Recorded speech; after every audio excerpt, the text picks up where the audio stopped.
தேவனுடைய செய்திக்கு நேராய் போகலாம். இன்றைக்கும் நெகேமியாவுடைய ஆவிக்குரிய குணம், அவருடைய தியாகங்களை நாம் பார்த்து இந்த நெகேமியாவுடைய காரியங்களை நாம் நிறைவு செய்ய போகிறோம். தேவனுக்கு சித்தமானால் நிச்சயமாக இதிலிருந்து இன்னும் தேவ செய்திகளை கர்த்தர் கொடுத்தால் நான் உங்களுக்கு மீண்டும் இந்த செய்தியை கொண்டு வருகிறேன். இப்பொழுது மீண்டுமாய் நாம் வாசித்த நெகேமியா 6:15 வாசித்து நாம் தியானிக்க போகிறோம். வாசிக்கலாமா? அப்படியே அலங்கமானது 52 நாள்களுக்குள்ளே கட்டப்பட்டு எலுல் மாதம் 25ஆம் தேதியிலே முடிந்தது. நல்ல தகப்பனே, நாங்கள் உம்மை ஸ்தோத்தரிக்கிறோம். ஆஸ்வதிக்கப்பட்ட அருமையான இந்த செய்தி வேலைக்காக நன்றி அப்பா. கர்த்தர் மெய்யாகவே அப்பா நெகேமியாவை போல நாங்கள் எங்கள் குடும்பத்தை கட்டி எழுப்ப, எங்களுடைய வேலையிலே நாங்கள் முன்னேறி செல்ல, எங்களுடைய தொழிலே ஒரு பெரிய மாற்றத்தை காண, எங்கள் வியாபாரத்தில் நாங்கள் கர்த்தர் நல்ல வளர்ச்சியை காண, எங்களுக்குள்ளே காணப்படுகிறதான காரியங்கள் என்ன என்பதை தொடர்ந்து நெகேமியா எங்களுக்கு அவருடைய வாழ்க்கை சரித்திரம் கற்றுக் கொடுக்கப்படுகிறதுக்காக நாங்கள் நன்றி செலுத்துகிறோம் அப்பா. நெகேமியா எங்களுக்கு வைத்து போன அந்த நல்ல மாதிரியை எஸ் ராஜா நாங்கள் பின்பற்றி வரக்கூடிய நல்ல ஒரு மாடலாய், தலைவனாய் இந்த கர்த்தாவை வேதாகமத்தில் எழுதப்பட்டிருப்பதற்காக நாங்கள் ஸ்தோத்தரிக்கிறோம். அந்த கர்த்தாவை மாதிரியை பின்பற்ற, இயேசுவாகிய உம்முடைய மாதிரியை பின்பற்ற கர்த்தர் நீர் எங்களுக்கு உதவி செய்கிறதுக்காக நன்றி செலுத்துகிறோம். தகப்பனுடைய கரத்தில் முற்றிலும் ஒப்பு கொடுக்கிறோம். தேவன் ஒவ்வொருவருக்கும் இந்த வார்த்தையின் மூலமாய் பேசுவீராக. இயேசுவின் மூலம் ஜெபிக்கிறோம் நல்ல பிதாவே, ஆமேன் ஆமேன். ஹல்லேலூயா ஹல்லேலூயா. கர்த்தர் நல்லவர். நெகேமியாவுடைய வாழ்க்கையில் நல்ல ஜெப வாழ்க்கையை நாம் பார்த்தோம். ஆனால் எதிர்த்து வந்த எதிரியை எதிர்த்த இடத்திலேயே ஜெயிக்கக்கூடிய ஒரு தேவ மனிதனாய் அருமையான நெகேமியாவுடைய குணநலங்கள் இருந்தது. அந்த எதிர்த்த எதிரிகளுடைய காரியங்களை பகுத்தறியக்கூடிய திறன் யாருக்கு இருந்தது? நெகேமியாவிடத்தில் இருந்தது. அதை எதிர்த்து அவர் எப்படி அந்த காரியங்களை செயல்பட்டார் என்பதை கடந்த நாட்கள் நாம் பார்த்தோம். இந்த நாட்கள் நாம் பார்க்க போகிறோம் ஆவிக்குரிய குணம். நம்முடைய ஆவிக்குரிய சில மாற்றங்களை அருமையான நெகேமியா அன்றைக்கு எருசலேமுக்குள்ளே செய்தார். இப்படிப்பட்ட ஆவிக்குரிய சில மாற்றங்களை அவர் செய்வதற்கு அவரிடத்தில் சில நல்ல குணங்களை நாம் பார்க்க முடிகிறது. ஹல்லேலூயா. ஒரு நல்ல தலைவன் தான் ஒரு நல்ல ஒரு பண்புள்ள ஒரு சீஷர்களை என்ன பண்ண முடியும்? உருவாக்க முடியும். ஹல்லேலூயா ஹல்லேலூயா. இப்போ இயேசுவினிடத்தில் இருந்த நல்ல குணங்கள் தான் யாரிடத்தில் இருந்துச்சு? 12 சீஷர்களிடத்தில் இருந்துச்சு. அவர் உயிரோடு இருந்த நாட்களிலே குணநலன்களிலே அவர்கள் குறைவுபட்டவர்களாக இருந்தாலும் பின்னாட்களிலே அவர்கள் இயேசுவின் குணத்தை என்ன பண்ணாங்க? பிரதிபலித்தார்கள். ஹல்லேலூயா. இயேசு ராஜாவினுடைய குணத்தை பிரதிபலித்தார்கள். பிரதான ஆசாரியர்களாம் சொன்னாங்க, இவர்கள் கல்லாதவர்கள் அல்லவா, இவர்களுக்கு இந்த வேத எழுத்து எப்படி தெரிஞ்சிச்சு? ஆனால் இவர்கள் பேச்சு என்ன தெரிகிறது? இயேசுவோடு இவர்கள் இருக்கிறார்கள் என்பதை காண்பிக்கிறது. ஹல்லேலூயா. அவங்க பேச்சே சொல்லுச்சு இவங்க யாரோடு இருந்தவங்க? இயேசுவோடு இருந்தவங்க. அந்த அளவுக்கு திறமையாக பேசினாங்க. பேதுரு கல்லாதவர், படிப்பறிவு இல்லாதவர், ஆனால் ரொம்ப எப்படி பேசுகிறாரு? வேத எழுத்துக்களை அழகாக பேசுகிறார். ஏன்னா இயேசுவோடு இருந்து அவர் சொன்னதை கேட்டு கேட்டு காதில் வாங்கி வாங்கி அவருடைய இருதயம் எல்லாம் வசனத்தால் என்ன பண்ணப்பட்டது? நிரப்பப்பட்டது. ஹல்லேலூயா. இன்றைக்கும் நம்முடைய ஆண்டவர் நம்மள்ட்ட அதுதான் கேட்குறார். நீங்களும் நானும் இந்த நெகேமியாவை போல நல்ல தலைவனாய், நல்ல சிறந்த ஆவிக்குரிய குணம் உள்ளவர்களாய் நம்ம இருப்போம்னா நம்ம குடும்பம் கட்டப்படும். ஹல்லேலூயா. நல்ல ஒரு குடும்ப தலைவன், நல்ல ஒரு குடும்ப தலைவி நம்முடைய குடும்பத்தை என்ன பண்ணிடுவாங்க? கட்டி எழுப்பிடுவாங்க. ஹல்லேலூயா ஹல்லேலூயா. அதே போல் நல்ல ஒரு முதலாளி, நல்ல ஒரு குணமுள்ள முதலாளிக்குங்களே நிறைய என்ன பண்ணுவாங்க? ஜனங்க வேலை செய்வாங்க இல்லையா? உண்மையா இல்லையா? அப்படி ஒரு அந்த குணத்தை நாம் வளர்த்து கொள்ள வேண்டியது அவசியம். இங்கே பாருங்கள், நெகேமியாவுடைய நல்ல குணம் நாம் வாசிக்க போகிறோம். என்ன அப்படின்னா, தேவ திட்டம் கர்த்தர் கொடுத்தார். தேவன் அலங்கத்தை கட்ட வேண்டும் என்ற திட்டத்தை நெகேமியாவுக்கு கொடுத்தார். இப்போ ஒரு காரியம் செய்யப்பட வேண்டும் என்றால் அந்த திட்டத்தை தேவன் ஒருவருக்கு கொடுப்பார் என்றால் அந்த திட்டத்தை ஒரே மனிதனே என்ன பண்ண முடியாது? செய்து முடிக்க முடியாது. ஹல்லேலூயா. நீங்கள் ஒரு வீடு கட்டுகிறீங்க, ஒரு தொழில் ஆரம்பிக்க போகிறீங்க, இல்லை நீங்கள் ஒரு வியாபாரத்தை தொடங்க போகிறீங்க அப்படின்னு சொன்னால், ஒரு விவசாயத்தை நீங்கள் செய்ய போகிறீங்க அப்படின்னு சொன்னால், நீங்கள் ஒரே ஆள் கலப்பையை தூக்கிட்டு போய் உழுது நட்டு அறுத்துக்கிட்டு வர முடியாது. ஒரே ஆள் நீங்கள் வியாபாரத்துக்கு போகிறேன்னு நீங்கள் என்ன பண்ண முடியாது, சாக்கு பையை தூக்கிட்டு மார்க்கெட்டுக்கு போயிட்டு வந்து விற்று வர முடியாது. புரியுதுங்களா? ஒரே நபர் நீங்கள் தொழில் செய்கிறீங்க, நான் ஒரு ஆளே செஞ்சிருவேன்னு செய்ய முடியாது. உங்களுக்கு கீழே 10 பேர் என்ன பண்ணணும், ஒர்க் பண்ணணும். அப்போ தான் நீங்கள் யாராக இருக்க முடியும், முதலாளியாக இருக்க முடியும். ஹல்லேலூயா. ஒரு ஊழியர் ஆனாலும், இப்போ எங்களை மாதிரி ஒரு ஆள் ஆனாலும் 10 பேர் நீங்கள் எங்களுக்கு கீழே ஒர்க் பண்ணாமல் நாங்கள் ஒரு தலைவனாக நிற்க முடியாது. அப்படின்னா தேவன் ஒரு திட்டத்தை உங்களுக்கு கொடுப்பார் என்றால் நீங்கள் அதை முதலாவது உங்கள் குழுவினரோடு நீங்கள் அதை என்ன பண்ணணும், ஷேர் பண்ணணும். முதல்ல ஆண்டு உங்களுக்கு ஒரு பிளான் கொடுக்குறார் அப்படின்னா உங்கள் குடும்பமாக நீங்கள் உட்காந்து என்ன பண்ணணும், பேசணும். சொல்லுங்கள், குடும்பமாக உட்காந்து பேசியிருக்கீங்களா இதுவரையிலும்? பேசியிருக்கீங்களா? அப்படி பேசாமல் ஆரம்பித்த வியாபாரம், அப்படி பேசாமல் ஆரம்பித்த தொழில், அப்படி பேசாமல் ஆரம்பித்த ஊழியம், அப்படி பேசாமல் ஆரம்பித்த எந்த காரியமும் சரிப்பட்டு வராது. அல்லேலூயா, அல்லேலூயா. அது நீங்கள் வாங்குறதா இருந்தாலும் கொடுப்பதா இருந்தாலும் குடும்பமாய் நீங்கள் உட்கார்ந்து ஆலோசிக்க வேண்டியது அவசியம்.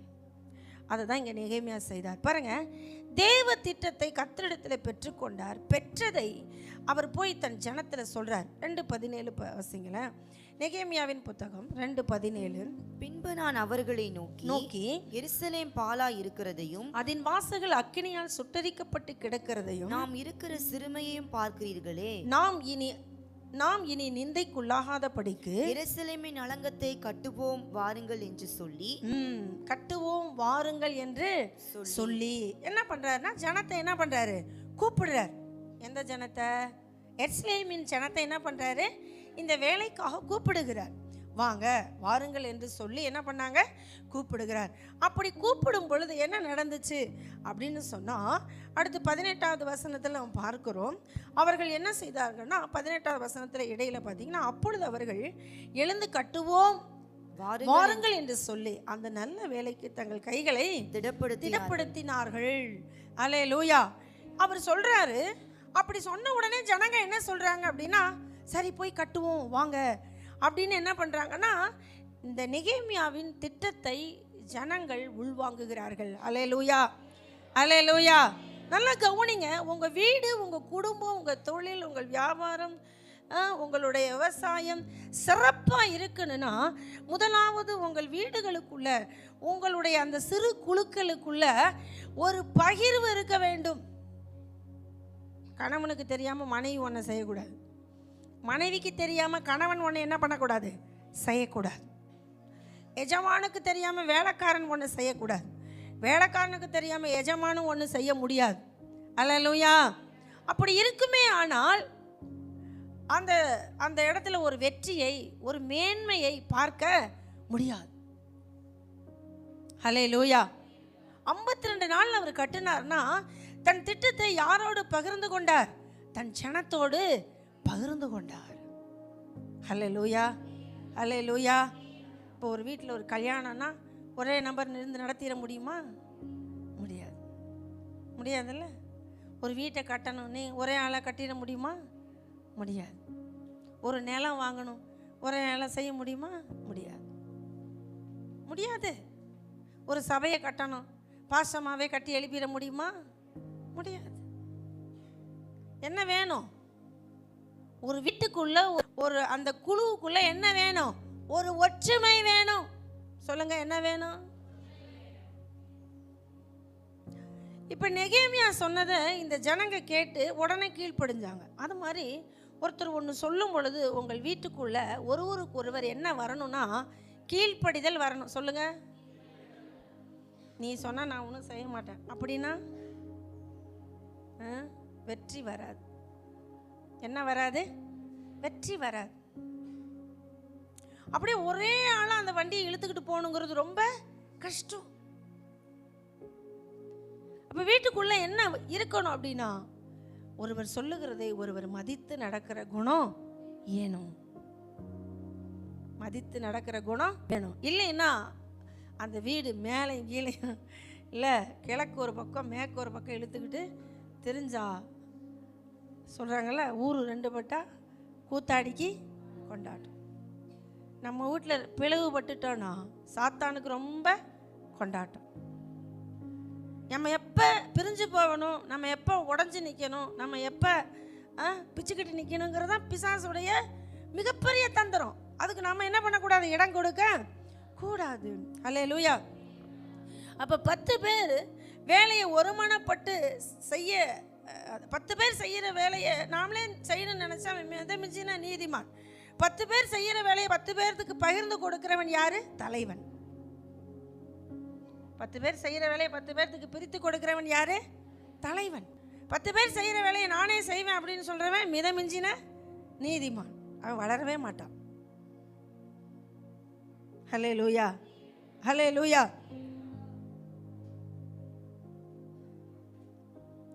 அதனால் நம்ம அப்படி நினைக்கக்கூடாது. நானே செஞ்சிருவேன், நானே பண்ணிடுவேன்,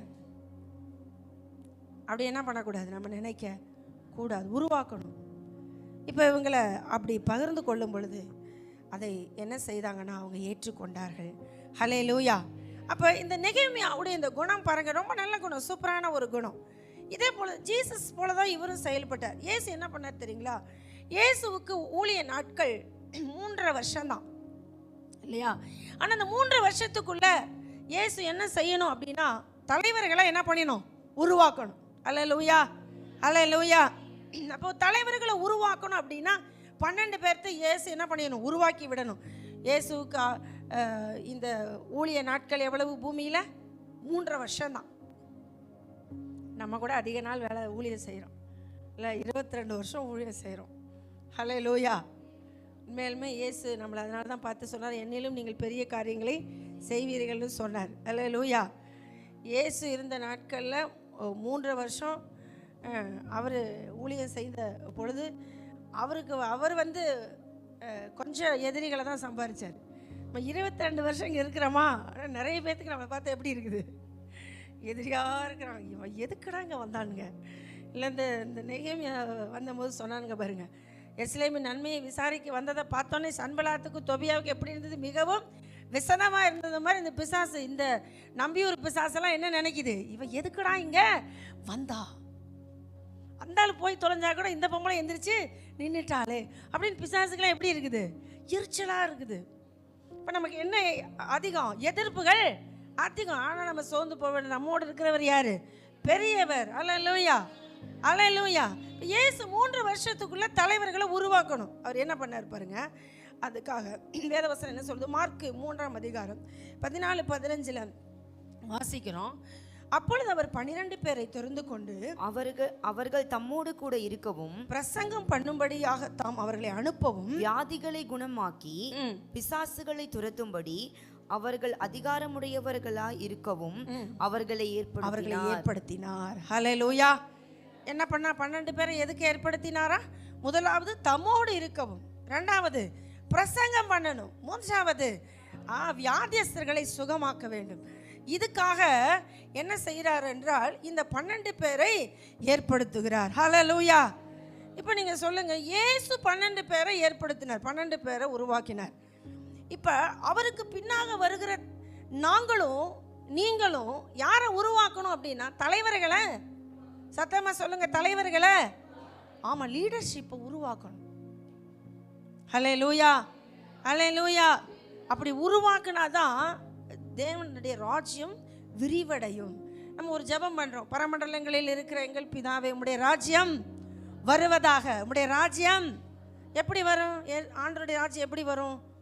ஆண்டவருடைய ராஜ்யத்துக்காக நாம் போகும் பொழுது, சுவிசேஷம் சொல்லும் பொழுது, நாம் போய் அநேகரை சுகமாக்கும் பொழுது, அநேகருக்கு இயேசுவை பற்றி பிரசங்கிக்கும் பொழுது, இந்த இயேசுவின் குணத்தை அநேகருக்கு கற்றுக் கொடுக்கும் பொழுது தேவனுடைய ராஜ்யம் வரும்.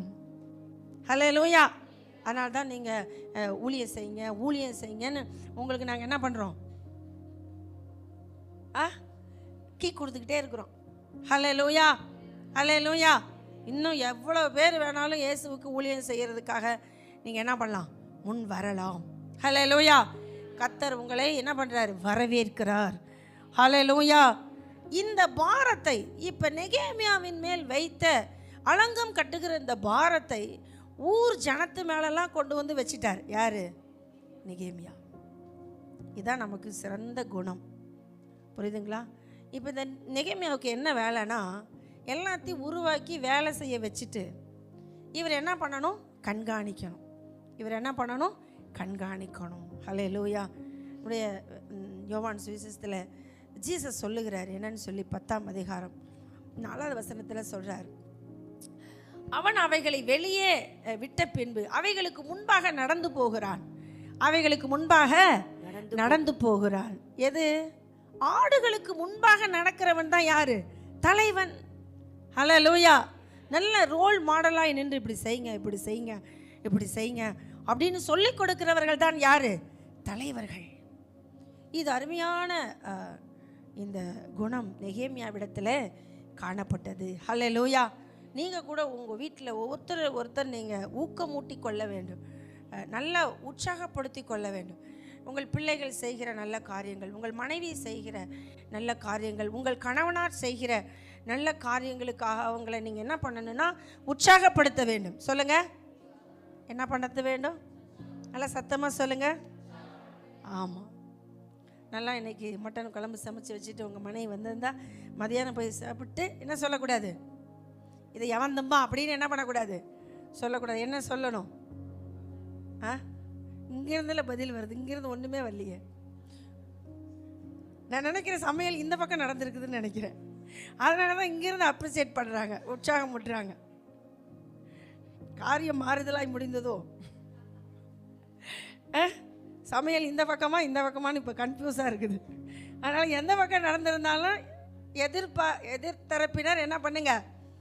உற்சாகப்படுத்துங்க. ஒரு வேளை தண்ணி வந்திருக்கும், எனக்கு துணி துவைச்சி போட்டுட்டு போயிருக்கலாம், நீங்கள் கொஞ்சம் வேலை செய்யுங்கன்னு ஆளை உள்ளே தள்ளிட்டு லேடிஸ் வெளியே வேலை செஞ்சுருப்பாங்க. ஏதோ ஒன்று நடந்திருக்கும். ரைட்டு. ஒரு குடும்பத்துக்குள்ளே அப்படி வேலை செய்கிறதெல்லாம் நாங்கள் வரவேற்கிறோம். ஏன்னா சண்டை வராமல் அங்கேயே நிறுத்துனீங்க பார்த்தீங்களா உங்கள் குடும்பத்தை பாதுகாப்பா. அதுக்காக நான் என்ன பண்ணணும்? ஆண்டவருக்கு சோத்திரம் சொல்கிறேன். ஹல்லேலூயா. எப்படியோ குடும்பம் எப்படி இருக்கணும்? ஒற்றுமையாக இருக்கணும். அதான் எங்களுக்கு நல்லது. ஹல்லேலூயா. அங்கேருந்து பிரச்சனையை தூக்கிட்டு என்ன பண்ணக்கூடாது? இங்கே வரக்கூடாது. அதனால் எங்கே சமையல் நடந்திருந்தாலும் நீங்கள் என்ன பண்ணணும்? என்ன காரியங்கள் இருந்தாலும் பரவாயில்ல. ஒரு பெரிய தப்பு நடந்துருச்சு, ஒரு பெரிய பிரச்சனை நடந்துருச்சு, திடீர்னு அது இப்படி நடந்திருக்கக்கூடாது, நடந்துருச்சு அப்படின்னா உடனே என்ன பண்ணணும்னா கடிந்து கொள்ளணும் தான். ஆனாலும் அவன் முறிந்து போகாதபடி அவங்களை மறுபடியும் கட்டி எழுப்ப வேண்டியது உங்கள் குடும்பத்துக்குள்ளே இருக்கிற உங்களுடைய பொறுப்பு. ஹல்லேலூயா. அதான் நெகேமியாவிடத்தில் காணப்பட்டது. ஹல்லேலூயா. அப்போ இந்த நெகேமியாவை போல நாம் திட்டத்தை என்ன பண்ண வேண்டும்? பகிர்ந்து கொடுக்க வேண்டும், பகிர்ந்து கொள்ள வேண்டும். ரெண்டாவது பாருங்கள், ரெண்டாவது அப்படி நீங்கள் பகிர்ந்து கொள்கிறதுல ரெண்டாவது பாருங்கள், நெகேமியாவிடம் நாம் பார்க்கக்கூடிய இன்னொரு காரியம் என்ன அப்படின்னு சொன்னால், ரெண்டாவது குணம் உணர்வை புரிந்து உற்சாகப்படுத்துதல். நெகேமியா எப்படி இருந்தார்னா ஒவ்வொரு உணர்வையும் புரிந்து உற்சாகப்படுத்துகிறவராய் காணப்பட்டார். அப்படி என்ன பண்ணார் அப்படின்னு சொன்னால், நீங்கள் அதை 4ஆம் அதிகாரம் 6வது வசனத்தில் நான் வாசிக்கலாம். நாங்கள் அலங்கத்தை கட்டி வந்தோம், அலங்கமெல்லாம் பாதி மற்றும் ஒன்றாய் இணைந்து உயர்ந்தது. ஜனங்கள் வேலை செய்கிறதற்கு ஆவலா இருந்தார்கள். போதும். ஜனங்கள் வேலை செய்கிறதுக்கு எப்படி இருந்தாங்களா? ஆவலா இருந்தாங்க. இப்போ வேலையெல்லாம் சூப்பராக நடக்குது. புரியுதா உங்களுக்கு? இப்போ நம்ம வீட்டில் சொன்ன வேலையை செய்வாங்க, மனைவி செய்வாங்க, பிள்ளைங்க செய்வாங்க, தொழிலாளர்கள் வேலை செய்வாங்க. உங்கள் வேலையெல்லாம் சூப்பராக நடக்குது.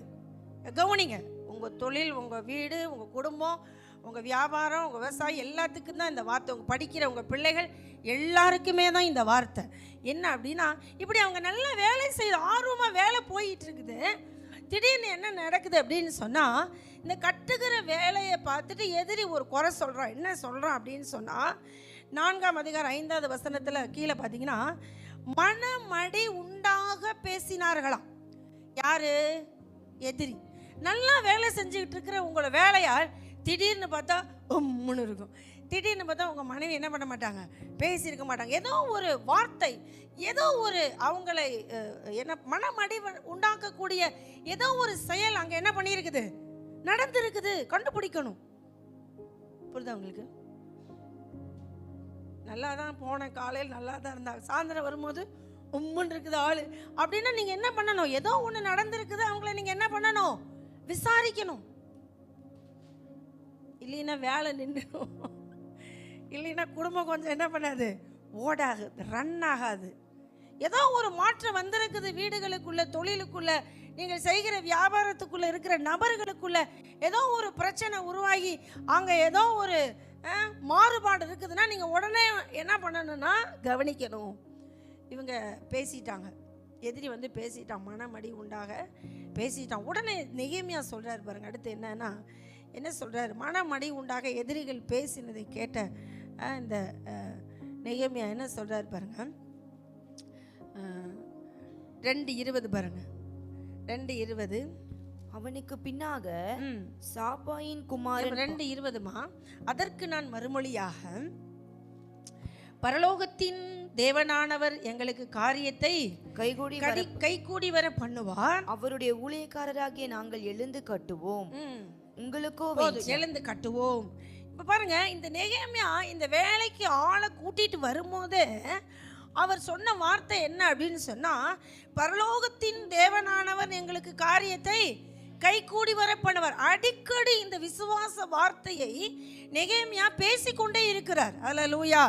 அப்போ நீங்கள் வீடுகளில் இதை மாதிரி நீங்கள் உங்களுடைய பார்ட்னர்ஷிப், உங்களுடைய குழுவில் இருக்கிறவங்க யாராவது சோர்ந்து போனால் நீங்கள் இந்த வார்த்தையை பயன்படுத்தணும். தேவன் நமக்கு உதவி செய்வார். அல்லேலூயா. நீங்கள் என்ன சொல்லணும், தேவன் நமக்கு உதவி செய்வார் அப்படின்னு சொல்லிட்டு சொல்றாரு. அவருடைய ஊழியக்காரராகிய நாங்கள் அப்படின்னா நாங்கள் எல்லாரும் அவருக்கு யாரு, ஊழியக்காரர் என்று உற்சாகப்படுத்துகிறார். ஹல்லேலூயா, ஹல்லேலூயா. நீங்க தேவனுடைய ஊழியக்காரர். ஏன்னா இயேசு என்ன சொல்றாருன்னா, ஒருவன் தேவனுக்கு ஊழியம் செய்வானானால் பிதாவாகிய தேவன் அவரை கனப்படுத்துவார். ஹல்லேலூயா. நீங்கள் ஊழியம் செய்யும் பொழுது, நீங்கள் வேலை செய்யும் பொழுது, நீங்கள் தேவனுக்காக நிற்கும் பொழுது தேவன் உங்களை கனப்படுத்துவார். அதனால் இந்த நிந்தை, இந்த அவமானம், இந்த தேவையில்லாத பேச்செல்லாம் கேட்டு நீங்கள் சோர்ந்து போயிடக்கூடாது. தொடர்ந்து நீங்கள் தேவனுக்காக செய்யுங்கன்னு இப்போ நாங்கள் உங்களுக்கு சொல்லுகிறது போல் இந்த நெகேமியா சொல்கிறாரு, எப்பா இது நம்ம காரியம் இல்லை, இது பரலோகத்தின் காரியம், நிச்சயமாக இது கைகூடி வரும், நம்ம கட்டி முடிப்போம், நீங்கள்லாம் தேவனுடைய ஊழியக்காரர் என்ற வார்த்தையை அடிக்கடி இந்த நெகேமியா அங்கே வேலை செய்கிறவர்களை பார்த்து என்ன பண்ணுறாரு, சொல்லுகிறார். அல்லேலூயா. இப்படி வீட்டில் நீங்கள் என்ன பண்ணணும், சோர்ந்து போகும்போது விசுவாசமாக பேசணும். அப்படி பேசுனா கூட இங்கே பாருங்க, இந்த மாதிரி பேச்சு, இந்த மோட்டிவேஷனான பேச்சு தான் அநேகரை உற்சாகப்படுத்தும். அல்லேலூயா. சேவர் பாஸ்டர் நான் அழகாக சொல்லுவேன், அவர் சொல்லுவார், சில நேரங்களுக்கு அவர் அங்கே போய் கொஞ்சம் பேசிகிட்டு இருந்தாலே எங்களுக்கு ரிலாக்ஸ் ஆகும். அவர் சொல்லுவார், நானும் பாஸ்டர் சில பிரச்சனைகள் எல்லாம் கொண்டு போய் பேசிகிட்டு இருக்கும்போது பாஸ்டர்கிட்ட பேசும்போது சில நேரம் நான் அழுதுருவேன். அவர் சொல்லுவார், நீங்கள் என்ன மரியா மகன் செத்து போயிட்டாருன்னு அழுதுகிட்டு இருக்கிறீங்க அப்படிம்பார். புரிஞ்சா உங்களுக்கு நான் சொன்னது? மரியா மகன் யாரு? ஏசு. அவர் சொல்லுவார், மரியா மகன் செத்து போயிட்டாருன்னா நீங்கள் அழுதுட்டு இருக்கிறீங்க அப்படிம்பார். அப்படின்னா ஆண்டவர் இன்னும் உயிரோடு இருக்க, நீங்கள் இந்த பிரச்சனைக்காக எதுக்கு அழுதுகிட்டு இருக்கிறீங்க அப்படின்னு சில என்கரேஜபிளான வார்த்தைகளை என்ன பண்ணுவார், சொல்லுவார். இந்த ஊழியத்துக்கு வரும்போது சொன்னார், உலகத்தில் இருந்தாலும் நீங்கள் கஷ்டம்தான் பட போகிறீங்க, ஊழியத்துக்கு போனாலும் கஷ்டம்தான் பட போகிறீங்க. படுறோம் பாடு, கர்த்தருக்காக பட்டுட்டா பரலோகத்தில் என்ன இருக்குது, பரலோகத்தில் பலன் இருக்குது. என்ன பண்ணலாம் ஊத்தியாங்க அப்படின்னாரு.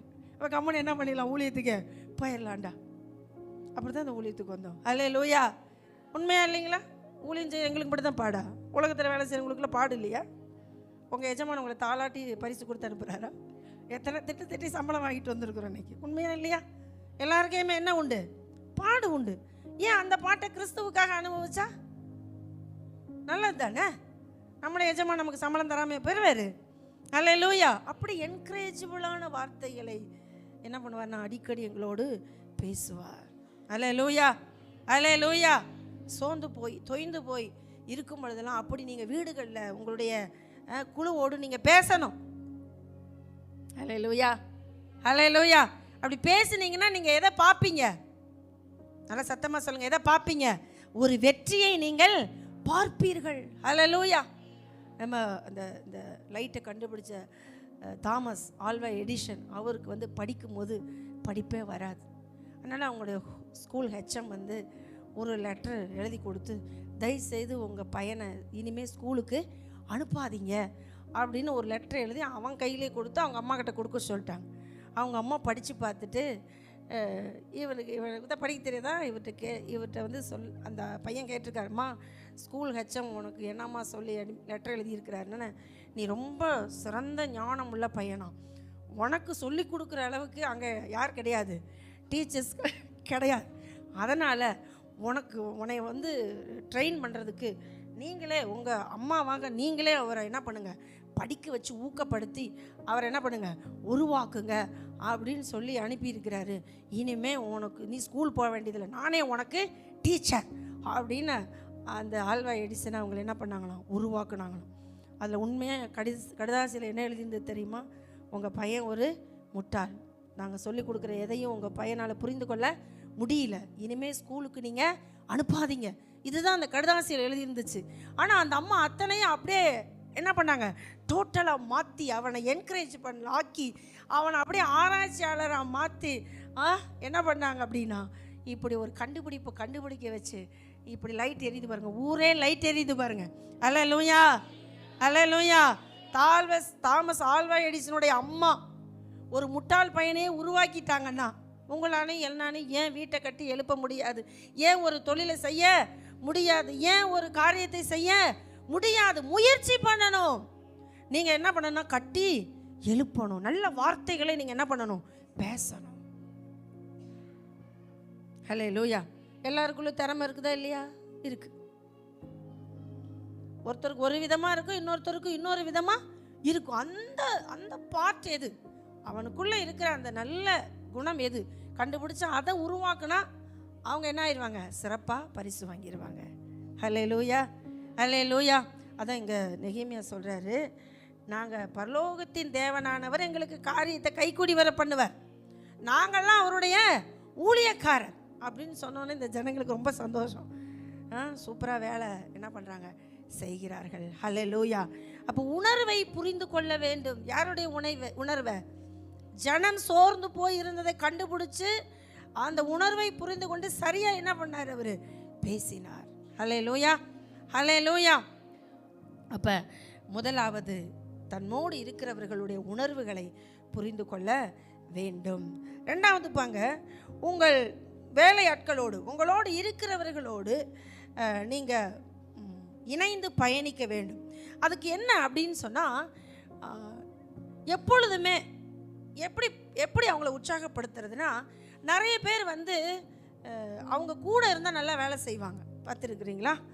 உங்கள் எஜமான் கூட இருந்தால் நல்லா வேலை செய்வாங்க. அவங்களுக்கு வேலை தெரியலன்னா கூட அவங்களுக்கு சொல்லி கொடுத்து, இப்படி பண்ண, உட்கார, இதை செய்ய அப்படின்னு நீங்கள் அவங்களுக்கு கற்றுக் கொடுத்தீங்கன்னா, ட்ரெயின் பண்ணிங்கன்னா, உங்களை நீங்கள் பக்கத்தில் இருக்க அவங்க தைரியமாக வேலை செய்வாங்க. ஹல்லேலூயா. உங்கள் பிள்ளைகளாக இருக்கலாம், உங்களோட கூட குழுவில் இருக்கிறவங்களாக இருக்கலாம், நான் இருக்கிறேன் அப்படின்னு நீங்கள் அப்பப்போ நான் இருக்கிறேன், நான் இதை உன்னோட கூட இருந்து உனக்கு இதை சரி பண்ணுறேன், நீ தைரியமாக செய் அப்படின்னு உங்களுடைய பிரசன்னத்தை அவர்கள் எதிர்பார்ப்பாங்க. புரியுதுங்களா உங்களுக்கு? ஹல்லேலூயா, ஹல்லேலூயா. இப்போ பாருங்கள், நீங்கள் எவ்வளோ பேர் இங்கே இருந்தாலும், நீங்கள் எவ்வளோ பேர் இங்கே இருந்திருந்தாலும், இங்கே ஒரு முக்கியமான ஒரு நபர் அப்பப்போ காணா போயிடுவார்ல, அவர் இல்லாத அன்னைக்கு நமக்கு எப்படி இருக்குது, கொஞ்சம் கஷ்டமாக தானே இருக்குது, இருக்கா இல்லையா? மேனி இல்லாத அன்னைக்கு நமக்கு கொஞ்சம் கஷ்டமாக இருக்குது. அவர் இப்படி ரவுண்டு விட்டுட்டே இருந்தால் கொஞ்சம் நல்லா இருக்குது இல்லை, பார்க்குறதுக்கே நல்லா இருக்குது. அவர் வேலை ஒன்றும் செய்ய போகிறது இல்லை, சிலர்கிட்ட பேசுறது கூட இல்லை, ஆனால் எப்படி இருக்குது, நல்லா இருக்குது. இது போல் தலைவர்களாக, நல்ல ஒரு அப்பாவாக, நல்ல ஒரு அம்மாவாக, நல்ல ஒரு குடும்ப லீடராக, நல்ல உங்களுடைய தொழிலின் முதலாளியாக, நீங்கள் நல்ல ஒரு வியாபாரத்தில் இருக்கிறீங்க அப்படின்னா, நீங்கள் இருப்பது, அந்த இடத்துல இருப்பது அந்த இடத்தையே என்ன பண்ணும், உற்சாகப்படுத்தும். அல்லேலூயா, அல்லேலூயா.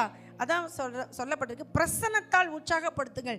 எந்த வேலையை நீங்கள் ஜனம் செய்ய வேண்டும் என்று விரும்புகிறீர்களோ அந்த வேலையை நீங்கள் அவர்களோடு இருந்து முதலாவது செய்யுங்க.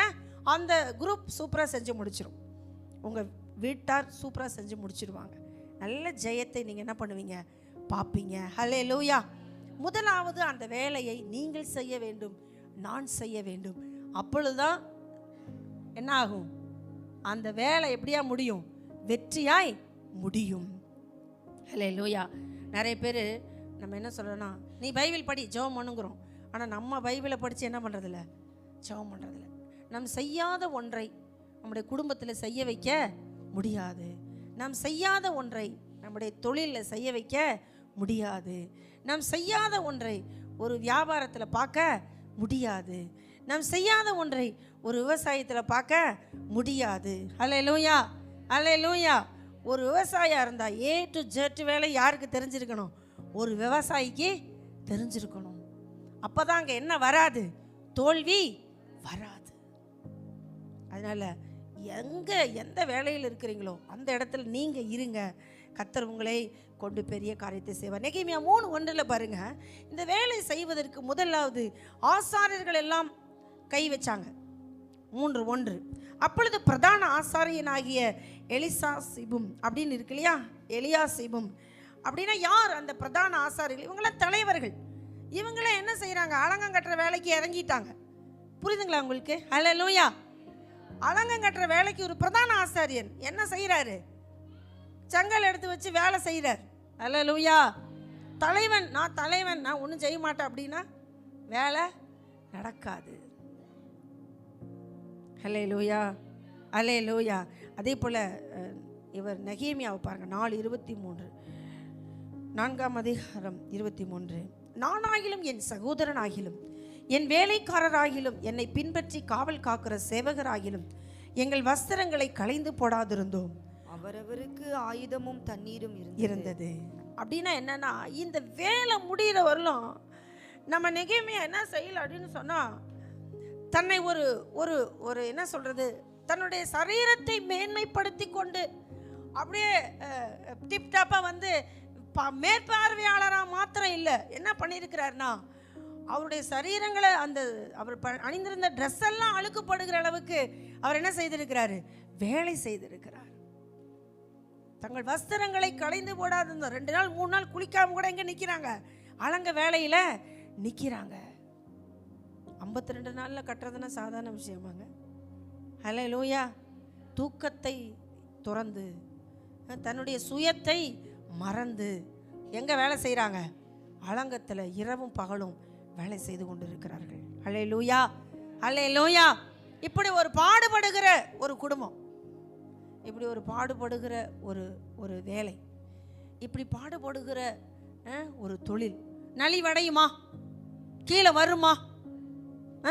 ஒரு ஆள் மாங்குன்னு வீட்டில் வேலை செஞ்சிட்ருக்கோம், ஒரு ஆள் நல்லா படுத்து தூங்கும். ஆனால் அலுப்புக்கு தூங்கலாம், அசதிக்கு தூங்கலாம். எப்பொழுதும் தூங்கிக்கிட்டே இருந்தா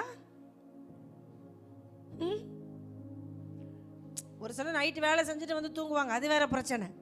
புரியுதுங்களா? நீ என்னமோ செய், நீ வேலை செய், என்னமோ செய், நான் எப்பொழுதும் என்ன தான் பண்ணுவேன்? தூங்க தான் செய்வேன் அப்படின்னு தூங்கிட்டு இருந்தா வீடு என்ன ஆகும்? தொழில் என்ன ஆகும்? நிர்வாகம் என்ன ஆகும்? முன்னேற்றம் என்ன ஆகும்? என்ன ஆகும்? நடுத்தருவுக்கு வந்துடும். உண்மையா இல்லையா? உண்மையா இல்லையா? உண்மை. அப்போ என்ன செய்யணும் அப்படின்னா, எல்லாரும் இணைந்து பாடுபடணும். அப்போ அந்த இடத்துல அந்த இடத்துல நம்ம பிரசன்னமாகணும், அங்கே ப்ரெசன்ட் ஆகணும். அல்லேலூயா. அதான் உணர்வை புரிந்து கொள்ளுது. அவன் வேலை செய்கிறான், நம்ம சும்மா உட்காந்துருந்தா அவன் மனசு கஷ்டப்படும், நம்மளும் போய் ஏதோ முடிஞ்ச வேலையை செய்வோம் அப்படின்னு போய் நிற்கிறது தான் உணர்வை புரிந்து கொள்ளுதல். அல்லேலூயா, அல்லேலூயா. அடுத்து பாருங்க, செயல்பாட்டால் உற்சாகப்படுத்துங்கள். நெகேமியா வந்து பேசுகிறவனாக மாத்திரம் என்ன பண்ணலாங்க இல்லை, செயல்படுகிறவனாக இருந்தான். அதான வேலை செய்தான் தானே சொல்லப்பட்டிருக்கு.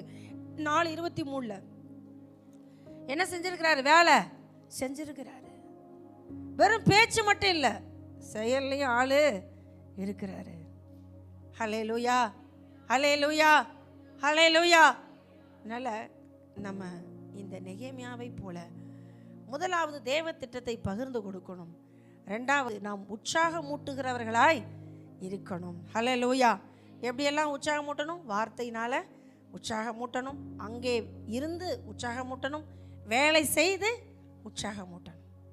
இப்படி இருந்தானா நெகேமியா மாதிரி 52 நாளில் தேவன் அலங்கத்தை கட்டி ஜெயம் பெற்ற நம்முடைய வாழ்க்கையிலும் கர்த்தர் ஜெயத்தை கட்டளையிடுவார். ஹல்லேலூயா. 3வது பாருங்கள், தேவனுக்கு பயப்படுங்கள். முதலாவது தேவ திட்டத்தை புரிந்து கொள்ள வேண்டும். இரண்டாவது உற்சாகம் ஊட்ட வேண்டும். மூன்றாவது தேவனுக்கு என்ன பண்ண வேண்டும்? பயப்பட வேண்டும். தேவனுக்கு என்ன பண்ண வேண்டும்? பயப்பட வேண்டும். இப்போ நான் வந்து எனக்கு பொறுப்பு கொடுத்துருக்குறாங்க. எனக்கு வந்து அதிகாரம் இருக்குது. அப்படி நான் எப்படி வேணாலும் இருக்கலாமா? இருக்கக்கூடாது, இருக்க முடியாது, இருக்கக்கூடாது. அதான் கரெக்ட். ஹல்லேலூயா, ஹல்லேலூயா. பாருங்க, இவர் எப்படி இருக்கிறாராமா? 5:15 பாருங்க, நெகேமியா எப்படி இருக்கிறாரு? எனக்கு முன்னிருந்த அதிபதிகள் ஜனங்களுக்கு பாரமா இருந்து அவர்கள் கையிலே அப்பமும் திராட்சரசமும் வாங்கினதும் அல்லாமல் 40 சேக்கல் வெள்ளியும் வாங்கி வந்தார்கள். அவர்கள் வேலைக்காரர் முதலாய் ஜனங்கள் மேல் அதிகாரம் செலுத்தினார்கள். நானோ தேவனுக்கு பயந்ததினால் இப்படி செய்யவில்லை. தேவனுக்கு பயந்து இருந்தாராம். யாரு? நெகேமியா. இப்போ இவர் ஒரு அதிபதியா இருக்கிறாரு, இவர் ஒரு அந்த இடத்துல பொறுப்பாளனா இருக்கிறாரு. அப்படிங்கிறதுக்காக இவருக்கு எந்த உதவியும் தேவையில்லையா? இவருக்கு ஒரு சம்பளம் தேவையில்லையா அப்படின்னு கேட்டால் சம்பளம் தேவை. ஆனால் இவருக்கு என்ன தேவையோ அதை மட்டும் எடுத்துக்கொண்டு அதிகப்படியான தேவையை வேண்டாம் என்று என்ன பண்ணாரு? நிராகரித்து விட்டார். ஹல்லேலூயா, ஹல்லேலூயா. தேவனுக்கு எந்த சூழ்நிலையிலும் நாம் தேவனுக்கு பயந்து இருக்க வேண்டும். ஏன்னால் எந்த ஒரு அதிகாரம் யாரால் கொடுக்கப்படுகிறது? தேவனால் கொடுக்கப்படுகிறது. ஹல்லேலூயா.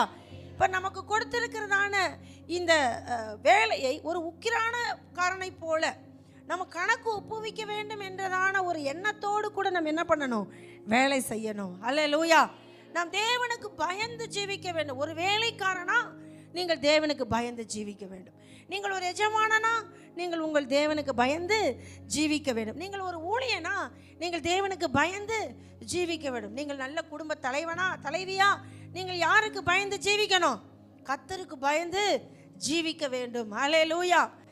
நாம் சங்கீதம் 128:1 பார்க்கிறோம். அவருக்கு பயந்து அவர் வழியில் நடக்கிறவன் எவனோ அவன் பாக்கியவான். அவருக்கு பயந்து, எந்த மனுஷனா இருந்தாலும் அவருக்கு பயந்து நடப்பது அவசியம். ஹல்லேலூயா, ஹல்லேலூயா.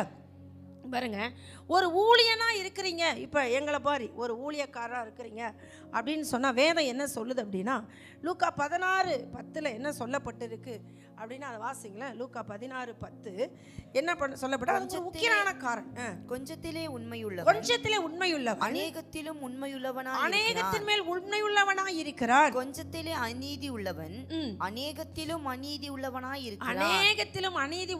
இருக்கிறார். ஒரு ஊழியனாக நாம் இருப்போம் என்றால் நாம் எப்படி இருக்க வேண்டும்? உண்மையானவனாய் இருக்க வேண்டும். எப்படி இருக்கணும்? உண்மையானவனாய் இருக்க வேண்டும். நீங்க எந்த ஸ்தானத்தில் இருந்தாலும் உண்மை என்பதுதான் தேவன் நம்மிடத்துல எதிர்பார்க்கக்கூடிய ஒரு காரியம். ஹல்லேலூயா. அப்படி இருப்பானா நிச்சயமா நம்முடைய ஸ்தானம் நிச்சயமாய் கர்த்தர் என்ன பண்ணுவார்? ஆசீர்வதிப்பார். ஹல்லேலூயா. நீங்கள் ஒரு எஜமானா இருக்கிறீங்கன்னா கூலியை உங்கள் வேலைக்காரருக்கு என்ன பண்ணிடுங்க? கொடுத்துருங்க. யாக்கோபு 5:4 தான் சொல்லுது, உங்கள் கூலியை உங்கள் வேலைக்காரருக்கு கொடுத்துருங்க. நீங்கள் யாராக இருந்தா? நீங்கள் எஜமானா இருந்தால் உங்களுடைய வேலைக்காரருக்கு கூலியை கொடுத்துருங்க. ஹல்லேலூயா. ஏன்னா கூலி கொடுக்கலைன்னா அந்த கூலி என்ன பண்ணுமா? சத்தமிடுமாம். கூலி உங்களால் அநியாயமாய் பிடிக்கப்பட்டு கூக்குரலிடுகிறது. அதனால் கூலியை கொடுத்துருங்க. நீங்கள் ஒரு வியாபாரியாக இருக்கிறீங்க அப்படின்னா நீதிமொழிகள் 11:1 சொல்லுகிறது, கள்ளத்தராசு கர்த்தருக்கு அருவருப்பானது, சுமுத்திரையான நிறைக்கொள்ள அவருக்கு பிரியம். ஹல்லேலூயா.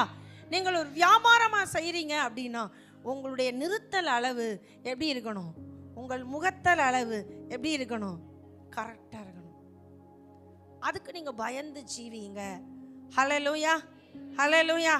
நீங்கள் ஒரு தகப்பன் தாயாக இருந்தீங்கன்னா சங்கீதம் 128:1 ஞாபகத்தில் வச்சுக்கோங்க. நீங்கள் ஒரு ஊழியனாக இருக்கிறீங்கன்னா 16:10 லூக்காவை 16:10 ஞாபகமாக வச்சுக்கோங்க. நீங்கள் ஒரு எஜமானாக இருக்கிறீங்கன்னா யாக்கோபு 5:4 ஞாபகமாக வச்சுக்கோங்க. ஒரு வியாபாரியாக இருக்கிறீங்கன்னா 11:1 நீதிமொழிகள் 11:1 ஞாபகத்தில் வச்சுங்க. எப்பொழுதும் கர்த்தருக்கு பயந்து ஜீவிங்க.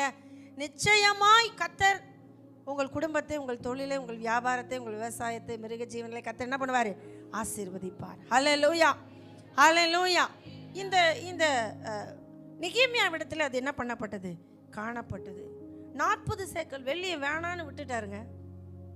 சரி, நீங்கள் விடுவீங்களா பாஸ்டர்மா? நீங்கள் என்னை கேட்கலாம். நிச்சயமாக நான் விட மாட்டேன், எனக்கு வேணும். ஹல்லேலூயா. ஏன் அப்படின்னு நீங்கள் கேட்கலாம். நான் அதை வாங்கி இன்னும் அதற்கான வேலையை நான் என்ன பண்ணுவேன்? செய்வேன்.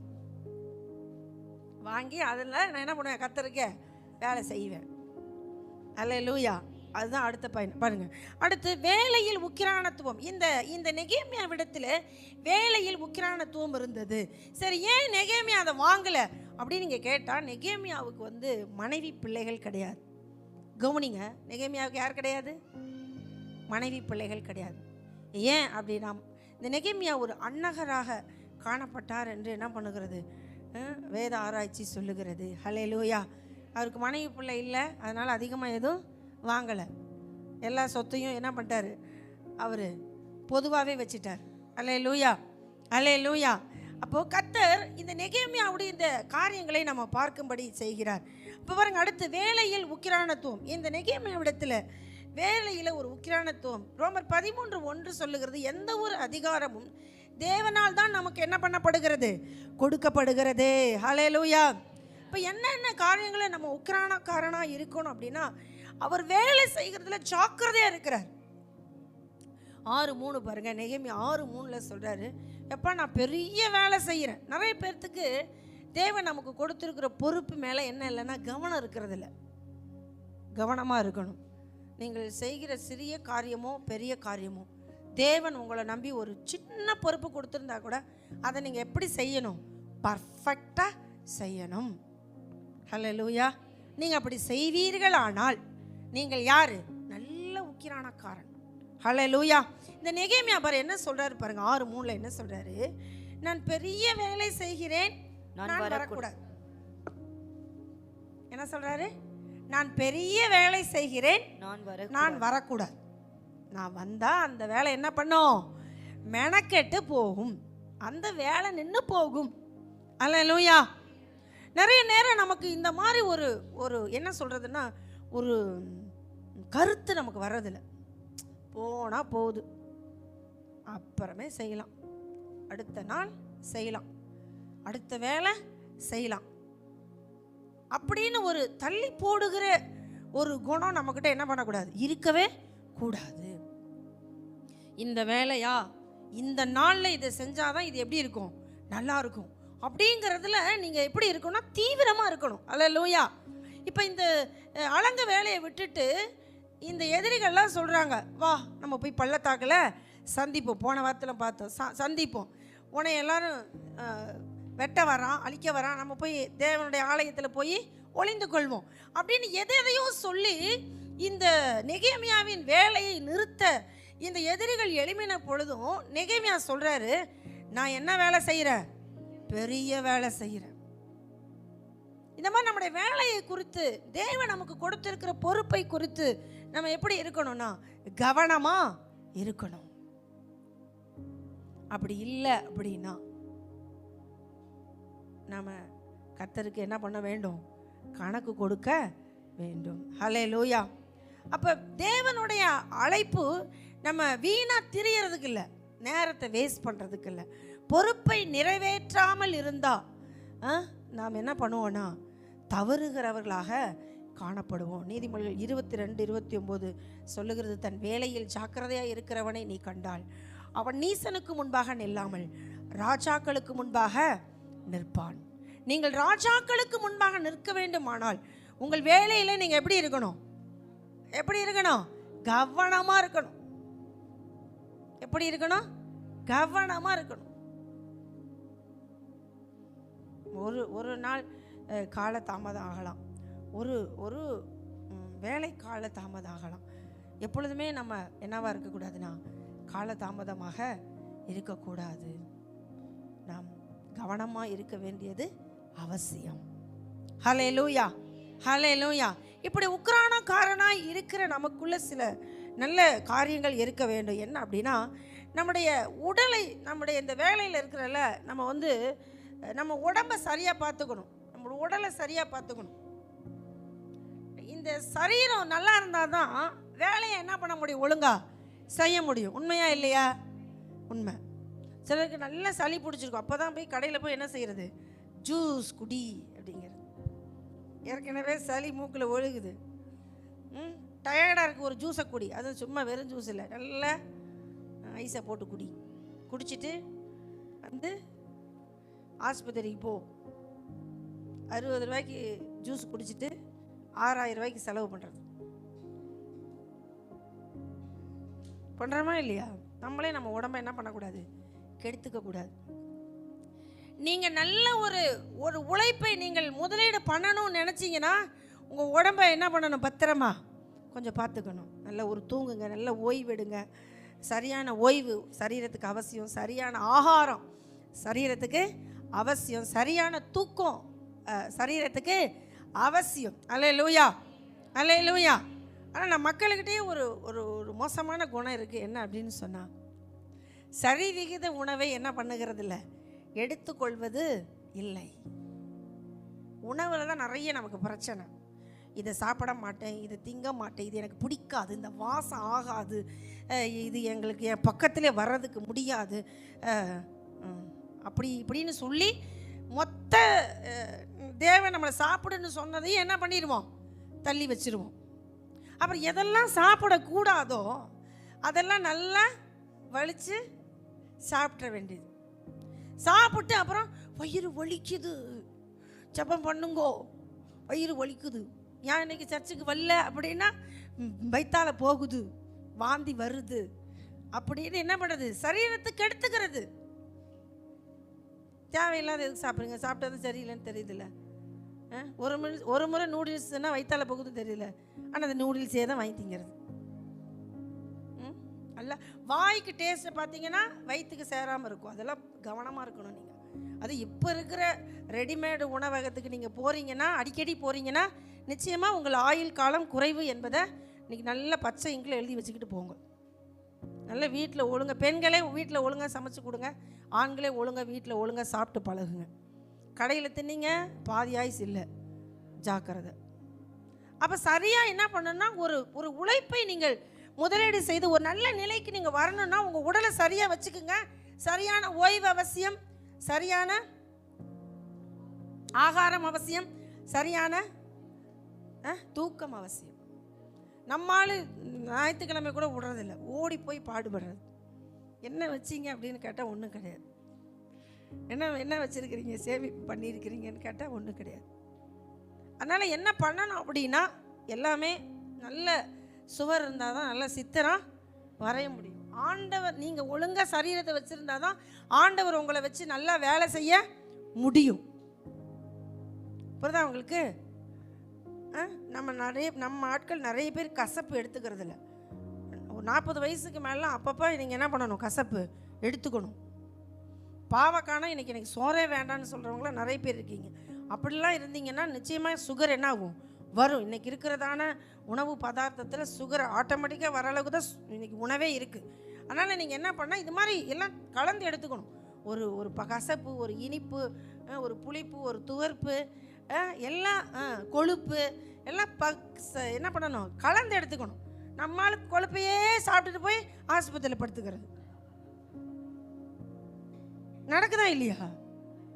அப்புறம் சாப்பிட்டுட்டு நமக்கே சாப்பிட்டு செரிக்க மாட்டேங்குன்னு தெரியுது, நல்லா மூக்கு முட்டை சாப்பிட்டுட்டு அப்போ தான் போய் ஐஸ்கிரீம் சாப்பிட்றது. எச்சா சீரணம் ஆகாது, நல்லா போய் ரத்த குழாயெல்லாம் என்ன அடைக்கும், கொழுப்பு அடைக்கும்.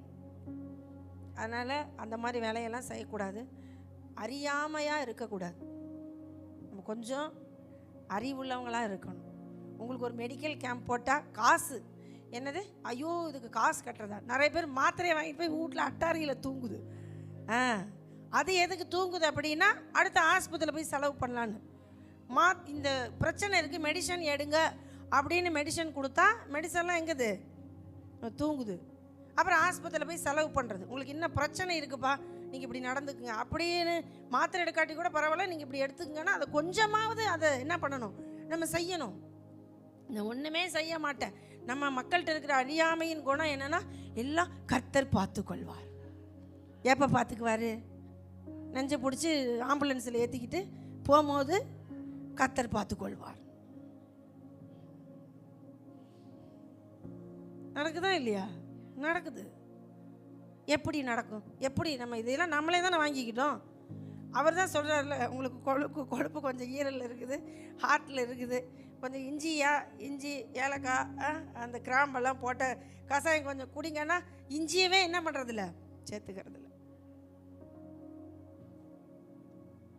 நிறைய பேர் உணவில் ஜீரகமே சேர்த்துக்கிறதில்ல. இதெல்லாம் என்ன ஆகுனா அஜீரண கோளாறுக்கு வழிவகுக்கும். புரியுதா உங்களுக்கு? நிறைய பேர் வீட்டில் என்ன கிடையாது, ஜீரகமே கிடையாது. அது எல்லாத்தையும் சீரமைக்கிறது தான் ஜீரகம். நம்மளுக்கு ஜீரகத்தையும் சேர்த்தாது கிடையாது. அதெல்லாம் அரைச்சி உள்ளே போட்டேன் நான் சோறை திங்க மாட்டேம்பாங்க. அப்படிலாம் இருக்காங்க. அறியாமையின் நிமித்தம், அலட்சியத்தின் நிமித்தம் நாம் என்ன செய்யக்கூடாதுன்னா ஜீவியத்தை கெடுத்துக்கொள்ள கூடாது. நல்ல தீர்க்காயுசா இருக்கணும்னா சரி விகிதம் எடுத்துங்க. ஒரு நாள் கஞ்சி குடிங்க, ஒரு நாள் பருப்பு சோறு சாப்பிடுங்க, ஒரு நாள் கீரைகளை சாப்பிடுங்க. புரியுது உங்களுக்கு?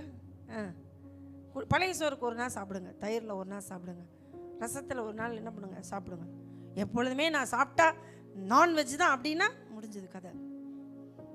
நான்வெஜ்னா வெயில் வைக்காதன்னா முடிஞ்சுது. எல்லாத்தையும் என்ன பண்ணுங்க, கரெக்டாக உணவை எடுத்துக்கொள்ளுங்க, நல்லது. அதே போல் நமக்குத்தான் ஆவிக்குரிய போராட்டம் உண்டு. தேவ பிள்ளைகளுக்கு நமக்கு சரீரத்தை தாக்குகிற இப்படி பிரச்சனை இருக்கிறது. நம்முடைய சரீரத்தை வெளியிலிருந்தும் பிசாசு என்ன பண்ணுவான், தாக்குவான். அதை தான் எபேசியர் 6 நம்ம வாசிக்கிறோம். ஏனெனில் மாம்சத்தோடும் இரத்தத்தோடும் அல்ல, துரைத்தனங்களோடும் அதிகாரங்களோடும் இப்பிரபஞ்சத்தின் அந்தகார லோகாதிபதிகளோடும் வானமண்டலங்களில் உள்ள பொல்லாத ஆவிகளின் சேனைகளோடும் நமக்கு போராட்டம் உண்டு. அல்லேலூயா, அல்லேலூயா. நமக்கு சரீர பிரகாரமா தாக்குதல் இருக்கு. நிறைய நேரம் நம்மளை வியாதியில பிடிச்சி பிசாசு தள்ளணும்னு நினைப்பான். ஏன்னா வியாதியில தள்ளுனாதான் நம்ம வேலை என்ன பண்ணும், மெனக்கட்டு போகும், வேலை நின்று போகும், வேலை செய்ய முடியாது. உண்மைதானே? உண்மைதானே? 2 நாள் வேலை செய்யலைன்னா வீட்டில் என்ன பண்ணும், எல்லாம் அப்படியே பெண்டிங் ஆகிடும். அப்போ வேலையில் அப்படி நின்னா, வீட்டில் நின்னா கூட ஒன்று செஞ்சுக்கலாம். வேலையில் நின்னா என்ன ஆகும், நம்முடைய வெற்றியை நாம் சுதந்திரிக்க முடியாது. அதனால் நீங்கள் என்ன பண்ணணும்னா, ஒரு ஆவிக்குரிய யுத்தம் செய்கிறவர்களா எப்பொழுதும் நம்முடைய ஜீவியத்தில் ஒரு என்ன பண்ணணும்னா, வானமண்டலத்தில் உள்ள பொல்லாத ஆவியை எதிர்த்து ஜெபிக்கக்கூடிய ஒரு யுத்தம் செய்கிறவர்களாய் நாம் என்ன பண்ண வேண்டும், காணப்பட வேண்டும். ஹல்லேலூயா, ஹல்லேலூயா. அப்படிலாம் நம்ம விழிப்பாக இருக்கணும். ரெண்டாவது பாருங்க, இந்த நெகேமியாவுடைய காரியத்தில் நெகேமியா தன் வேலையில் உக்கிரான காரணம் இருந்தார்ல, அதில் ரெண்டாவதா என்ன சொல்கிறேன்னா, உறவுகளை சரியாக வச்சுக்கொள்ளுங்க. உங்கள் வேலை மெனக்கெட்டு போகாமல் இருக்கணும்னா உங்கள் உடலை சரியாக வச்சுக்கணும். ரெண்டாவது உறவை சரியாய் வைத்து கொள்ளணும். ஹல்லேலூயா. சிலர் வீட்டில் நீங்கள் ரொம்ப கசப்பாகவே இருந்தீங்கன்னா உங்களால் சாதிக்க முடியாது. முதல்ல மன்னிச்சு பழகணும். இருக்கிறதுல திருப்தியாக இருந்து பழகணும். இந்த வருமானம் இவ்வளவுதான் அப்படின்னா அது போதும்னு நினச்சி பழகணும். அல்லேலூயா. ஆசைப்பட்டு அதிக கடன் வாங்கிட்டு வட்டி கட்ட முடியாமல் வீட்டுக்குள்ளே சண்டை போட்டுக்கிட்டு தெரிய கூடாது. உங்கள் உறவுக்காரவங்கக்கிட்ட எவ்வளவு பலன் இருக்குது, எவ்வளவு பலகீனம் இருக்குங்கிறத நீங்கள் முதல்ல அறிந்து வைத்திருக்கணும். உங்களுக்கு என் பையனால் இவ்வளோதான் முடியும், என் மனைவியால் இவ்வளோதான் முடியும், என் புருஷனால் இவ்வளோதான் முடியும்னா அதில் நீங்கள் மனரம்யமாக இருந்து பழகணும். அல்லேலூயா. பாரம் சுமக்கக்கூடாத பாரத்தை ஒருத்தர் மேலேயே நீங்கள் வைக்க கூடாது. அவங்களால சுமக்கவே முடியாது. அவங்க மேலே லோடு ஏற்றிக்கிட்டே இருக்கிறது. அது ஒரு நாள் அச்சாணி கண்டு முறிஞ்சு ஐசியோவில் போய் படுத்துக்கும். அப்போ நம்மளாலெல்லாம் சோத்து பை தூக்கிக்கிட்டு போய் வெளியே நின்றுக்கிட்டு அழுகிறது, ஓன்னு ஒப்பாரி வைக்கிறது. உண்மையா இல்லையா? நிறைய வீட்டில் இந்த மாதிரி அப்பா அம்மாவை முறிச்சு போட்ட பிள்ளைகள் இருக்காங்க, பிள்ளைகளை முறிச்சு போட்ட பெற்றோர் இருக்காங்க. ஏன் இப்போ சமீபத்தில் நாங்கள் நேற்று டெத்துக்கு போனோம். அந்த பையன் இந்த பக்கமும் சொல்லி பார்த்தான், அந்த பக்கமும் சொல்லி பார்த்தான். ரெண்டும் என்ன பண்ணலை, ஒன்று சேரவே இல்லை.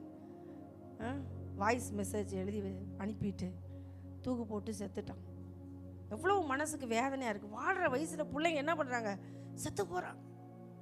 என் மரணம் ஒன்று தான் இவங்க 2 பேர்த்தையும் ஒன்று சேர்க்கணும்னா அதை செய்ய தயார்னு ஒருத்தர் இறங்கி இருக்கிறானே.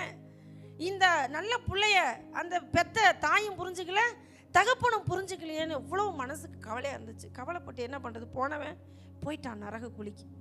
எவ்வளோ வேதனை, நரகத்துக்கு போயிருக்கிறான். தூக்கு போட்டு செத்த நரகத்துக்கு தான் என்ன பண்ணணும், போகணும். காலத்துக்கு முன்னே சாகணும், முடிவு எடுக்கக்கூடாது.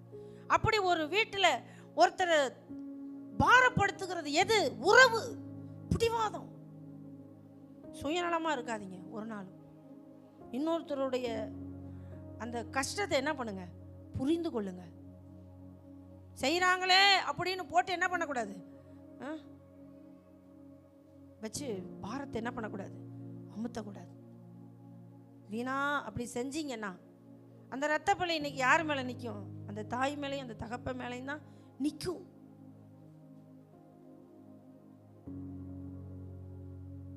நான் தான் சொல்லுவேன், முதல்ல உறவுகளை எல்லாம் மதித்து பழகுங்க. அவங்க படுற கஷ்டத்தையும் பிரயாசத்தையும் கனம் பண்ணி பழகுங்க. செய்கிறானே அப்படின்னு. கடந்த நாளில் எங்கள் ரிலேஷன் வீட்டுக்கு நான் ஒரு வீட்டுக்கு போயிருந்தேன். அப்போ அவங்க அந்த வீட்டார் சொல்கிறாங்க, அதில் ஒருத்தர் சொல்கிறாரு, இவன் செய்யறாங்கிறதுக்காக இவன் செய்யறாங்கிறதுக்காக இவங்க கூப்பிட்டு ஒரு வேலை சொல்லுவாங்க. அந்த வேலையை செஞ்சுட்டு அப்போ தான் படியேறி வீட்டுக்கு வருவான். அடுத்து அவங்க இன்னொன்று பெரிய பிள்ளை கூப்பிட்டு ஒரு வேலை சொல்லுவான். அப்புறம் இங்கே இருக்கிறவங்க கூப்பிட்டு ஒரு வேலை சொல்லுவான். எல்லாத்துக்கும் ஓடி ஓடி வேலை செஞ்சு இவன் எங்கே படிக்கிறது, இவன் எங்கே வீட்டில் சோறு திங்கிறது. இவனை இப்படியே எல்லாரும் என்ன பண்ணுறாங்க, பயன்படுத்துகிறாங்களே தவிர இவன் என்ன பண்ணுறான், இவனுக்கு என்ன பிரச்சனை, இவனுக்கு என்ன கஷ்டங்கிறத யாருமே என்ன பண்ணுறதில்ல, புரிந்து கொள்றதில்ல. அவங்க அந்த உறவுக்காரில் சொன்னார், நீ ஆயிரு, நீ எல்லாத்துக்கும் செய்கிறேன்னு நீ செத்து போயிடாது. உண்மையா இல்லையா? நிறைய வீடுகளில் இது என்ன பண்ணுது, நடக்குது. எப்படி வீடு கட்டப்படும், எப்படி வீடு ஆசீர்வாதமா இருக்கும். உறவுகளை என்ன பண்ணுங்க, சரி பண்ணுங்க. ஒருத்தர் ரொம்ப என்ன பண்ணாதீங்க, கசக்கி பிழியாதீங்க, விட்டு கொடுத்து போங்க. உறவுகளை சரியாக வைத்து கொள்ளுங்க, கணவனை, மனைவியை, பிள்ளைகளை. ஆனால் இந்த நெகேமியாவிட்ட அதெல்லாம் இருந்துச்சு. நீங்கள் இங்கே நெகேமியா புத்தகத்தில் வாசிச்சிங்கன்னா அவங்களாம் வேலை செஞ்சு ரொம்ப டயர்டாக இருக்காங்க. அப்போ இந்த நெகேமியா அவர் என்ன செய்தாராங்க, வசனம் வாசிக்கிறோம் 5ஆம் அதிகாரம் 18வது வசனம் பாருங்கள். நாளொன்றுக்கு ஒரு காளையும் முதல் தரமான 6 ஆடும் சமைக்கப்பட்டது, பச்சைகளும் சமைக்கப்பட்டது. 10 நாளுக்கு ஒரு தரம் நானாவித திராட்சரசமும் செலவழிந்தது. இப்படியெல்லாம் இருந்த போதும் இந்த ஜனங்கள் பட்ட பாடு கடினமாயிருந்தபடியால் அதிபதிகள் வாங்குகிற படியை நான் வாங்கவில்லை. பார்த்தீங்களா, நெகேமியாவுக்கு தெரியுது அங்கே நல்ல சாப்பாடு, இந்த வேலை கடினமான வேலை. அதனால என்ன செய்து கொடுக்குறாரு அப்படின்னா, நான்வெஜ்ஜாக செஞ்சு கொடுக்குறாரு. யாரு? நெகேமியா ஆர்டர் பண்ணி செஞ்சு கொடுக்குறாங்க. இதெல்லாம் செஞ்சு கொடுக்குறாங்க யாருக்கு? வேலை செய்கிறவர்களுக்கு. அப்படி வேலை செய்த பொழுதுமே அந்த ஜனங்கள் பட்ட பாடு எப்படி இருந்துச்சாமா, கடினமாக இருந்தபடியால். அப்போ வீட்டில் ஒரு நபர் கடினமாக உழைக்கிறதும் கடினமாக கஷ்டப்படுறதும் உங்களுக்கு தெரியணுமா தெரியக்கூடாதா? சத்தமாக சொல்லுங்க, தெரியணுமா தெரியக்கூடாதா? தெரியணும். தெரிஞ்ச அப்புறம் ஏன் நீங்கள் இப்படி பண்ணுறீங்க? ஏன் விட்டு கொடுத்து போக மாட்டேங்கிறீங்க? ஏன் உங்கள் மருமக கஷ்டம் தெரியல? ஏன் உங்கள் மகன் கஷ்டம் தெரியல? ஏன் உங்கள் மனைவி கஷ்டம் தெரியல? ஏன் உங்கள் மாமியார் கஷ்டம் தெரியல? ஏன் உங்கள் புருஷன் கஷ்டம் தெரியல? ஏன் உங்கள் பிள்ளைகளுடைய கஷ்டம் தெரியல? எங்கே இருக்கிறீங்க நீங்கள்? எங்கே இருக்கிறீங்க? உறவை என்ன பண்ணுங்க, சரி பண்ணுங்க. பண்ணினீங்கன்னா தான் எப்படி இருக்கும், நல்லா இருக்கும். அல்லேலூயா. இப்போ பாருங்க, இந்த கணவன் மனைவி நான் சொன்ன பாருங்க, அவங்க 2 பேரும் இன்னைக்கு ஒத்துமையாக இருக்காங்க, ரைட்? ஆனால் யார் இல்லை? யார் இல்லை? மகன் இல்லை. நீங்கள் ஒற்றுமையாக இருந்தீங்கன்னா நீங்கள் உயர்ந்து வரும்போது எல்லா உறவும் கூட நிற்கும். நீங்கள் ஒற்றுமையாக இல்லைன்னா நீங்கள் உயர்வை பெறுவீங்க, ஆனால் என்ன இருக்காது, உறவுகள் இருக்காது. விட்டு கொடுத்து போனீங்கன்னா, மற்றவங்களை மதித்து போனீங்கன்னா எல்லாமே எப்படி இருக்கும், கூட இருக்கும், இல்லைன்னா இருக்காது. ஹல்லேலூயா. நெகேமியா அதை நமக்கு கற்றுக் கொடுக்கிறார். ஹல்லேலூயா. அடுத்து பாருங்க, 5ஆவதா ஆவிக்குரிய வெளிப்பாடு உடையவராய் அருமையான நெகேமியா காணப்பட்டார். 1 யோவான் 4:1 பாருங்க. 1 யோவான் 4:1 என்ன சொல்லப்பட்டிருக்கிறது அப்படின்னு சொன்னால் நாம் அதையெல்லாம் பகுத்தறியணும். இந்த நெகேமியாவுக்குள்ள அப்படிப்பட்டதான சுபாவம் காணப்பட்டது. 1 யோவான், பிரியமானவர்களே, உலகத்தில் அநேக கள்ள தீர்க்கதரிசிகள் தோன்றி இருப்பதினால் நீங்கள் எல்லா ஆவிகளையும் நம்பாமல் அந்த ஆவிகள் தேவனால் உண்டானவைகளோ என்று சோதித்தறியுங்கள். ஹல்லேலூயா. அவர் பக்கத்துல தன்னோடு இருக்கிறவர்களுடைய ஆவிகளை எல்லாம் ஒரு சோதித்தறிந்த ஒரு வெளிப்பாடு உள்ள ஒரு நபர். யாரு? நெகேமியா. இப்போ இந்த நெகேமியாவுக்கு இப்படி ஒவ்வொருத்தரை குறித்தும் சரியான வெளிப்பாடு இருந்ததினாலே அவர் ஜெயம் பெற்றார். அல்லேலூயா. நமக்கு சரியான வெளிப்பாடு, எந்த புத்துல எந்த பாம்பு இருக்குன்னு நமக்கு தெரியாது. மின்னுவதெல்லாம் பொன்னல்ல, கருத்ததெல்லாம் தண்ணி இல்லை, வெளுத்ததெல்லாம் பால் இல்லை. தெரியுதுல்ல? உலக பழமொழி மட்டும் நல்லா தெரியுது. ஆனால் ஆவிக்குரிய பகுத்தறிதல் மட்டும் நமக்கு என்ன பண்ண மாட்டேங்குது? தெரிய மாட்டேங்குது. அது சொன்னால் கூட என்ன பண்ண மாட்டேங்குது? சில நேரம் நமக்கு புரிய மாட்டேங்குது. என்ன பண்ணுறது? அதுக்கு தான் நமக்கு வேத அறிவு அவசியம். ஹல்லேலூயா. அப்போ பாருங்க, இந்த நெகேமியா எப்படி இருக்கார் பாருங்க. நெகேமியா 6:10 பாருங்க, எதிரிகளை பகுத்தறிகிறார். நம்ம அது போன வாரத்தில் வாசித்தோம். எதிரிகளை அவர் பகுத்தறிகிறவராய் காணப்படுகிறார். அப்படி பகுத்தறிஞ்சாதான் நம்மளோடு இருக்கிறவங்களுக்கு சேஃப், பாதுகாப்பு. புரியுதா உங்களுக்கு? நம்ம இப்படி பகுத்து அறியாமல் போனா நம்மளோடு கூட இருக்கிறவங்க தாக்கப்படுவாங்க. நம்மளோடு கூட இருக்கிறவங்க என்ன பண்ணிடுவாங்க? தாக்கப்பட்டுருவாங்க. 6:10 வாசிங்க. 6:10. மெகதாபேலின் குமாரனாகிய தெலாயாவின் மகன் செமாயா தன் வீட்டிலே அடைக்கப்பட்டிருக்கும் போது நான் அவனிடத்தில் போனேன். அப்பொழுது அவன், நாம் இருவருமாய் தேவனுடைய வீடாகிய ஆலயத்துக்குள்ளே போய் தேவாலயத்தின் கதவுகளை பூட்டுவோம், வாரும், உம்மை கொன்று போட வருவார்கள், இரவிலே உம்மை கொன்று போட வருவார்கள் என்றான். ஆமென்.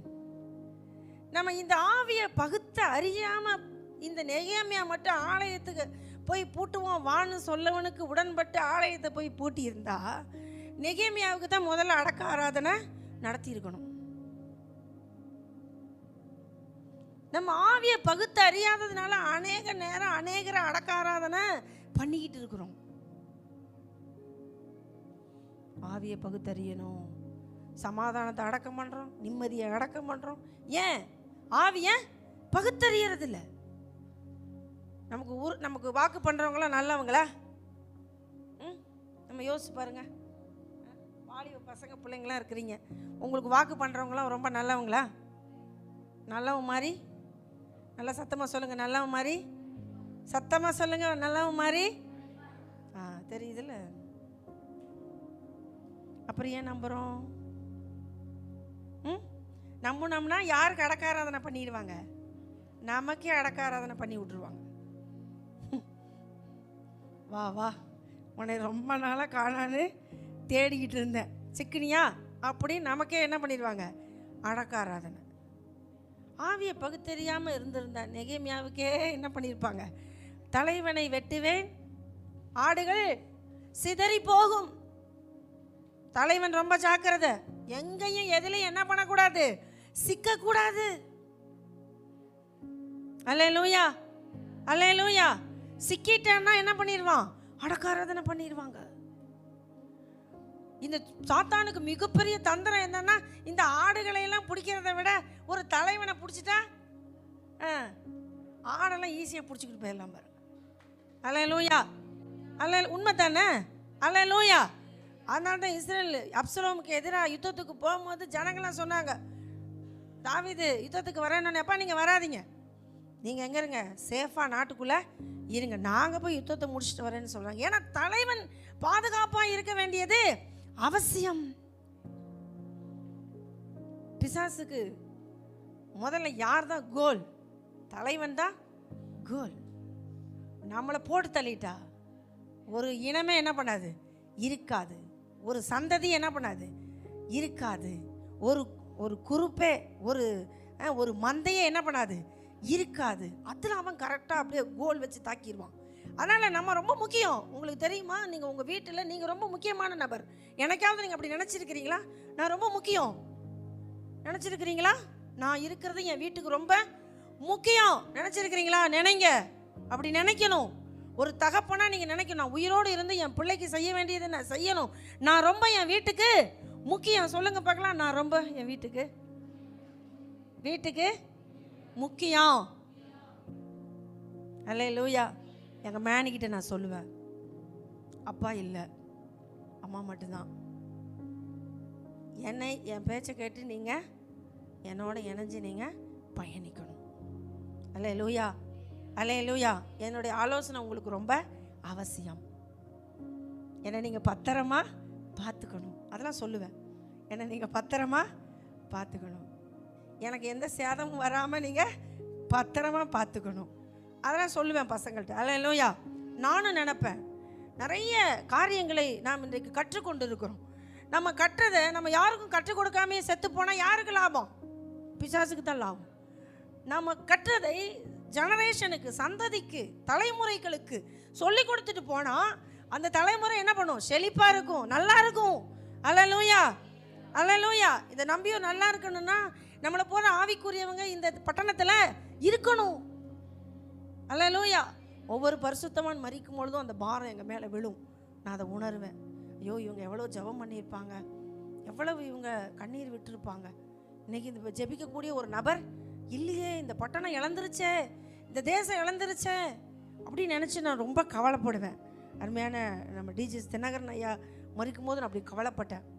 புரியுங்களா? அருமையான அப்பாதுரை ஐயா மரிக்கும் போது நான் அப்படி என்ன பண்ணேன்? கவலைப்பட்டேன். அதுமாதிரி சாம் ஜபதர் ஐயா மரிக்கும் போது நான் கவலைப்பட்டேன். ஏன் அப்படின்னா, அவர்கள்லாம் நம்முடைய தேசத்துக்கு தேவை, இவங்களாம் இருந்தால் நல்லா இருக்குமே அப்படின்னு நான் நினப்பேன். ஏன்னா அவங்களால அநேகர் என்ன பண்ணப்பட்டிருக்கிறாங்க, உயிர் மீட்சி அடைந்திருக்கிறாங்க, ரட்சிக்கப்பட்டிருக்காங்க. அதுபோல் இன்னைக்கு நம்மளும் அப்படி தான் விசேஷமானவர்கள். நம்மளையும் இந்த தேவன் இந்த பட்டணத்துக்கு என்னவா வச்சிருக்கிறாரு? ஆசீர்வாதமாக வச்சிருக்கிறார். அதனால் நம்ம முதல் நம்மளை நினைக்கணும், நான் என் குடும்பத்துக்கு தேவை, நான் என் சபைக்கு தேவை அப்படிங்கிற வெளிப்பாடு முதல்ல உங்களுக்கு வேணும். நீங்கள் பத்திரமா இருக்கணும். அது எப்படின்னா, ஆவியை பகுத்தறிஞ்சாதான் பத்திரமா இருக்க முடியும். இல்லைன்னா எதிரி கையில் செத்து போயிடுவோம். எதிரி நம்மளை என்ன பண்ணிடுவான்? வீழ்த்தி விடுவான். அதனால் ரொம்ப நமக்கு இந்த கவனம் தேவை. அடுத்து 6வதா பாருங்க, அழைப்பில் நிற்க வேண்டும். எனக்குன்னு ஒரு அழைப்பு கொடுத்துருக்கிறாருன்னா அதில் மட்டும்தான் நான் என்ன பண்ணணும்? நிற்கணும். உங்களுக்கு என்ன அழைப்பு கொடுத்துருக்கிறாரோ அதில் மட்டும்தான் நீங்கள் என்ன பண்ணணும்? நிற்கணும். அடுத்தவருடைய அழைப்பில் போய் என்ன பண்ணக்கூடாது? மூக்க நுழைக்க கூடாது. அல்லேலூயா, அல்லேலூயா. இப்போ நெகேமியா 8:12 பாருங்களேன், அங்கே ஒரு பெயர் இருக்கிறது, ஆனால் அதில் நெகேமியா பெயர் இல்லை.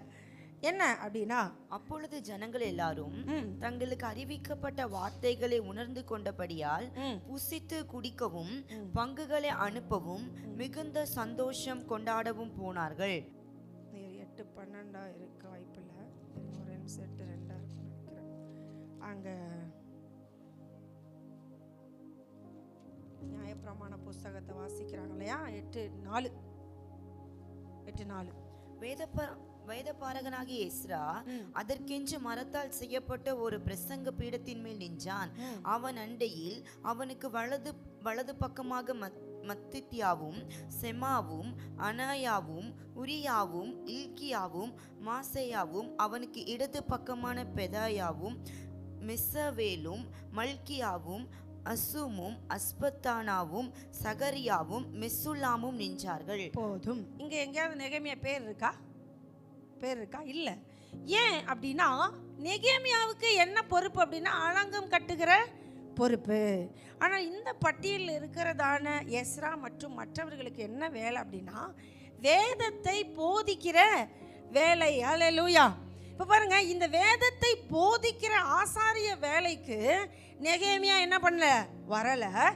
ஆனால் இந்த ஆசாரியனோடு நெகேமியா இணைந்து நின்று இந்த எருசலேமின் எழுப்புதலில் பங்கு பெறுகிறார். அல்லேலூயா, அல்லேலூயா. உங்களுக்கு என்ன பொறுப்போ அதை நீங்கள் செய்து, எனக்கு என்ன பொறுப்போ அதை நான் செய்து, நம்முடைய வேலையில் நாம் சரியாக இணைந்து பயணிப்போமானால் கர்த்தர் நம் மூலமாய் எழுப்புதலை என்ன பண்ணுவார்? கொண்டு வருவார். அல்லேலூயா, அல்லேலூயா. நான் செய்கிற வேலைக்கு நீங்கள் வர முடியாது, நீங்கள் செய்கிற வேலைக்கு நான் வர முடியாது. எனக்கு என்ன பொறுப்போ அதில் தான் நான் நிற்கணும். இந்த அலங்கம் கட்டுகிற வேலையிலிருந்து இந்த வேதத்தை போதிக்கிற ஆசாரியனாகி எஸ்ராவின் வேலைக்கு என்ன பண்ணலை? நெகேமியா வரலை. ஆனால் எஸ்ராவோடு நெகேமியா இணைந்து நின்றார். அல்லேலூயா. எப்படி நிற்கணும்? எப்பொழுதுமே இணைஞ்சு நிற்கணும். எதிராக மட்டும் என்ன பண்ணக்கூடாது? நிற்கக்கூடாது.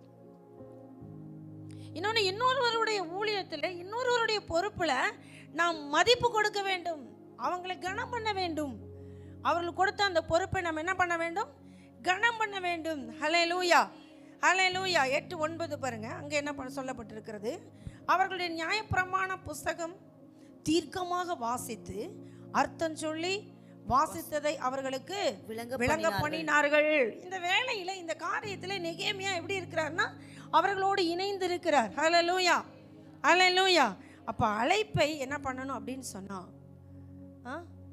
நிலைத்து இருக்கணும். அழைப்பு, நம்ம அழைப்புல நம்ம நிற்கணும். ஹல்லேலூயா, ஹல்லேலூயா. சிலர் எல்லா ஊழியத்தையும் நானே செய்வேன்னு செய்ய முடியாது. நமக்குன்னு என்ன வேலையோ அதை தான் நம்ம என்ன பண்ண முடியும்? செய்ய முடியும். அதில் கவனமாக உக்ரானக்காரனாக இருந்தாலே போதும். ஹல்லேலூயா. அடுத்து கண்டிதம் செய்தார். இது ஆவிக்குரிய ஒரு மாற்றத்தை, அருமையான இதுவரையிலும் இவருடைய குணத்தை நம்ம பார்த்தோம். இப்படியெல்லாம் ஒரு குணமுடையவராகி இந்த நெகேமியா சில ஆவிக்குரிய சீர்திருத்தங்களை செய்தார். ஹல்லேலூயா. இப்போ நம்ம இந்த நல்ல தலைவர்களாக மாத்திரம் நாம் இருந்தால் மட்டும் போதாது, சில திருத்தம் செய்ய வேண்டிய காரியத்தை என்ன பண்ணணும்? திருத்தம் செய்யணும். ஹல்லேலூயா. உங்களுக்கு வசனத்தை மட்டும் நான் சொல்கிறேன், நமக்கு நேரம் இல்லை. என்னென்ன காரியத்தை அவர் செய்தார் அப்படின்னா, நீங்கள் 13ஆம் அதிகாரம் 8ஆம் வசனத்தில் பார்த்தீங்கன்னா, தொபியா ஒரு தேவனுக்கு விரோதமான ஒரு மனிதன். ஆனால் இந்த தொபியா என்ன செய்தார்னா, ஆலயத்துக்குள்ளே அவர் பணிவிடை செய்யும்படி வந்திருந்த இந்த தொபியாவை வெளியேற்றி விட்டு இந்த ஆலயத்தை சுத்திகரிப்பு செய்தாராம். யாரு? நெகேமியா. அல்லேலூயா, அல்லேலூயா. அப்போ ஆலயம் பரிசுத்த குலைச்சலாய் இருப்பதை அறிந்த நெகேமியா 8ஆம் வசனத்தை மட்டும் வாசிங்க. இந்த தொபியாவை வெளியேற்றினார். புரியுதுங்களா? 13:8 பாருங்க. அதனால் நான் மிகவும் மனமடிவாகி தொபியாவின் வீட்டு தட்டுமுட்டுகளை எல்லாம் அந்த அறையிலிருந்து வெளியே எறிந்து விட்டேன் அப்படிங்கிறார். அப்படிப்பட்ட அந்த தீட்டுப்பட்ட அந்த மனிதனை தேவாலய அந்த அறைகளில் இருந்து அவரை என்ன பண்றாங்க? வெளியேற்றுகிறார்கள். ஹல்லேலூயா. நமக்குள்ளும் காணப்படுகிறதான தேவையில்லாத குணங்களை, தேவையில்லாத பரிசுத்தத்தை கெடுக்கக்கூடிய கிரியைகளை நாம் என்ன பண்ணணும்? வெளியேற்ற வேண்டும். அப்படி வெளியேற்ற வேண்டும் என்று நமக்கு யாராவது ஆலோசனை சொன்னா அதுக்கு என்ன பண்ணணும்? கீழ்ப்படியணும், கீழ்ப்படியணும். இந்த நெகேமியா அதை செய்ய தவறல. ஹல்லேலூயா, ஹல்லேலூயா. இது ஆவிக்குரிய சீர்திருத்தம். தான் ஒரு ஆவிக்குரிய நாம் மட்டும் இருந்தா பத்தாது, தன்னோடு இருக்கக்கூடிய இடத்தை, தன்னோடு இருக்கக்கூடிய ஜனத்தை சீர்திருத்தம் செய்தார். ஹல்லேலூயா, ஹல்லேலூயா.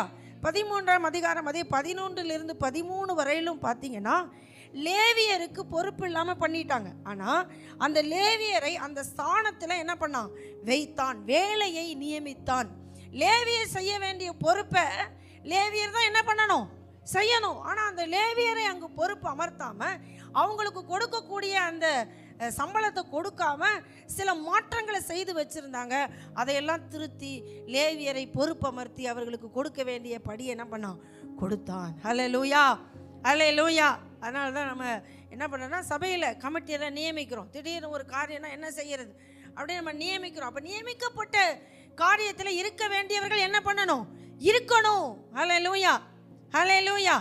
அப்படி செய்தால்தான் என்னவா இருக்கும்னா, ஆலயம் பரிசுத்தமாக இருக்கும். நீங்கள் வீடுகளில் போய் படித்து பாருங்கள், 11 13 வரை.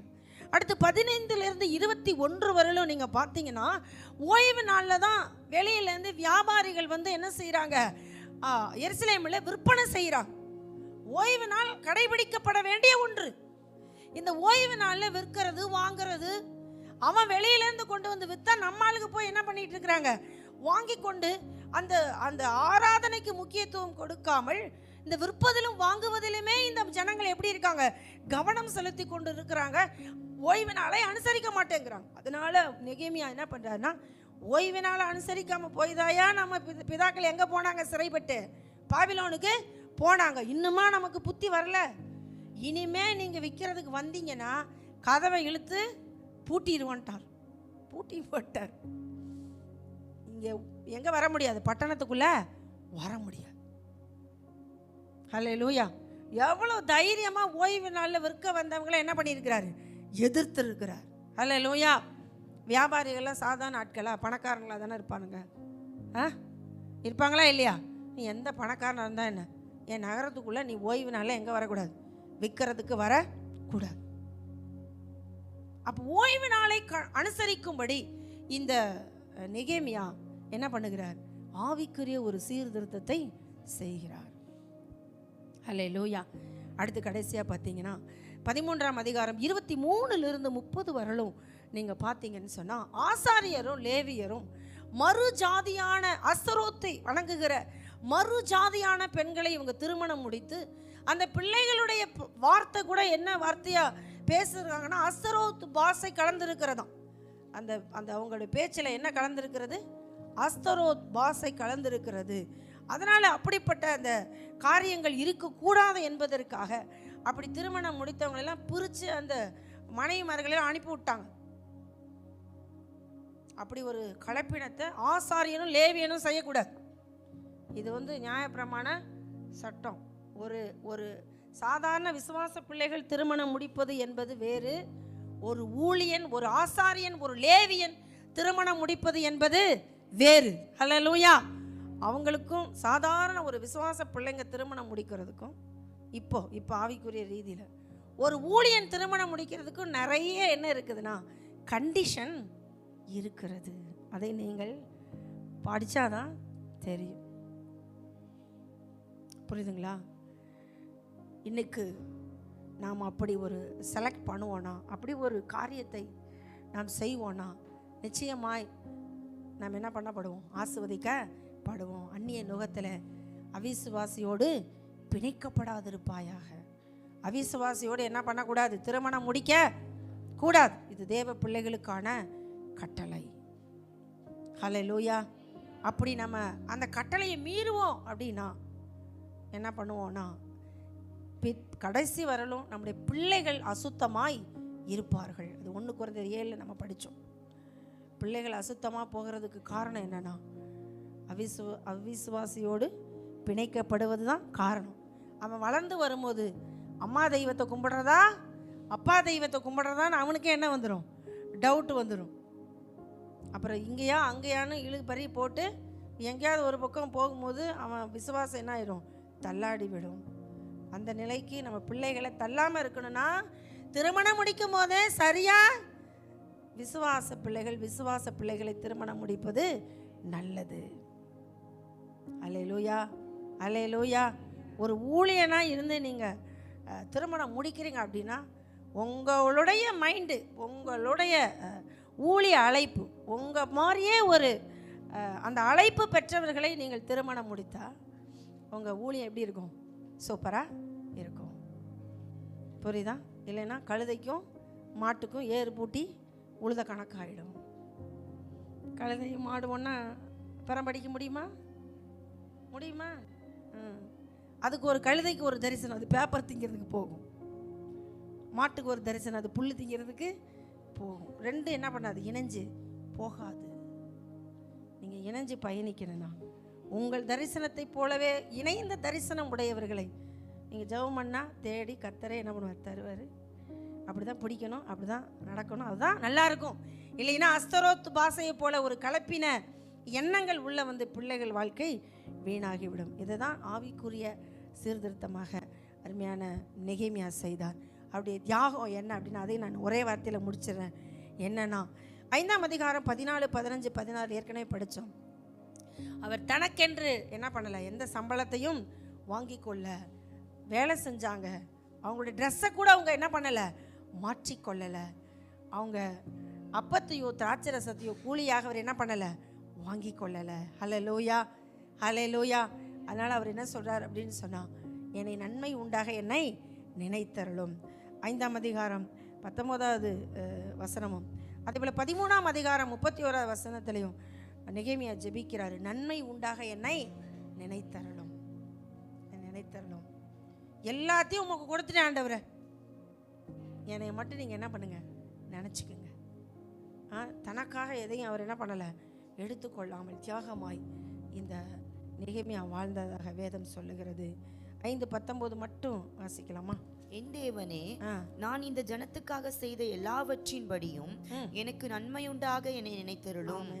எல்லாவற்றின் படியும் நன்மை உண்டாக என்னை நினைத்தருளும். ஹல்லேலூயா, ஹல்லேலூயா. எல்லாத்தையும் அவர் கொடுத்துட்டார். அந்த வசனம் தான் நம்ம ஏற்கனவே படித்தோம்.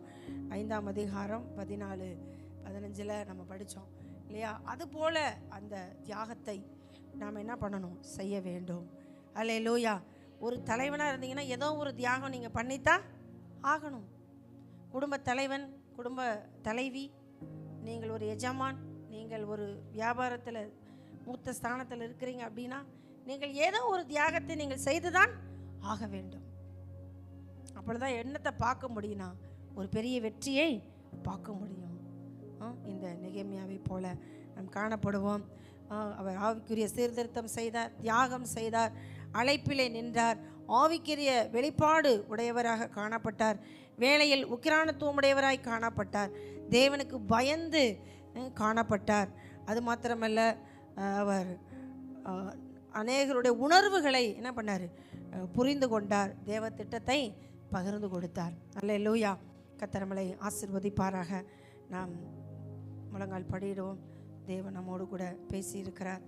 தேவன் நமக்கும் இந்த நெகேமியாவின் நல்ல குணங்கள் நமக்குள்ளே செயல்படுத்தப்பட நம்மளை அர்ப்பணிப்போம். தேவன் நமக்கு உதவி செய்வாராக.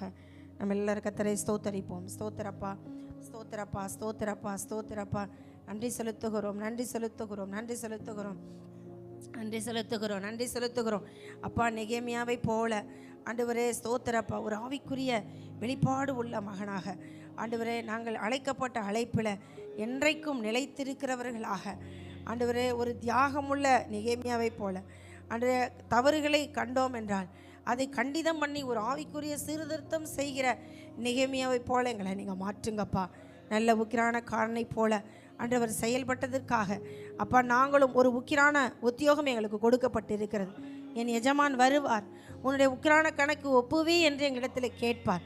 கணக்கு கேட்கும் கர்த்தருக்கு ஆண்டவரே எங்களுக்கு கொடுத்ததிலிருந்து நாங்கள் கணக்கு ஒப்புவிக்க வேண்டுமே, அதை நீர் எங்களுக்கு தருகிறதுக்காய் ஸ்தோத்திரப்பா.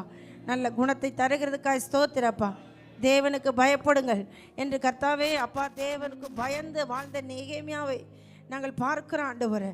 அவன் தேவனுக்கு பயந்து ஜீவித்தான்.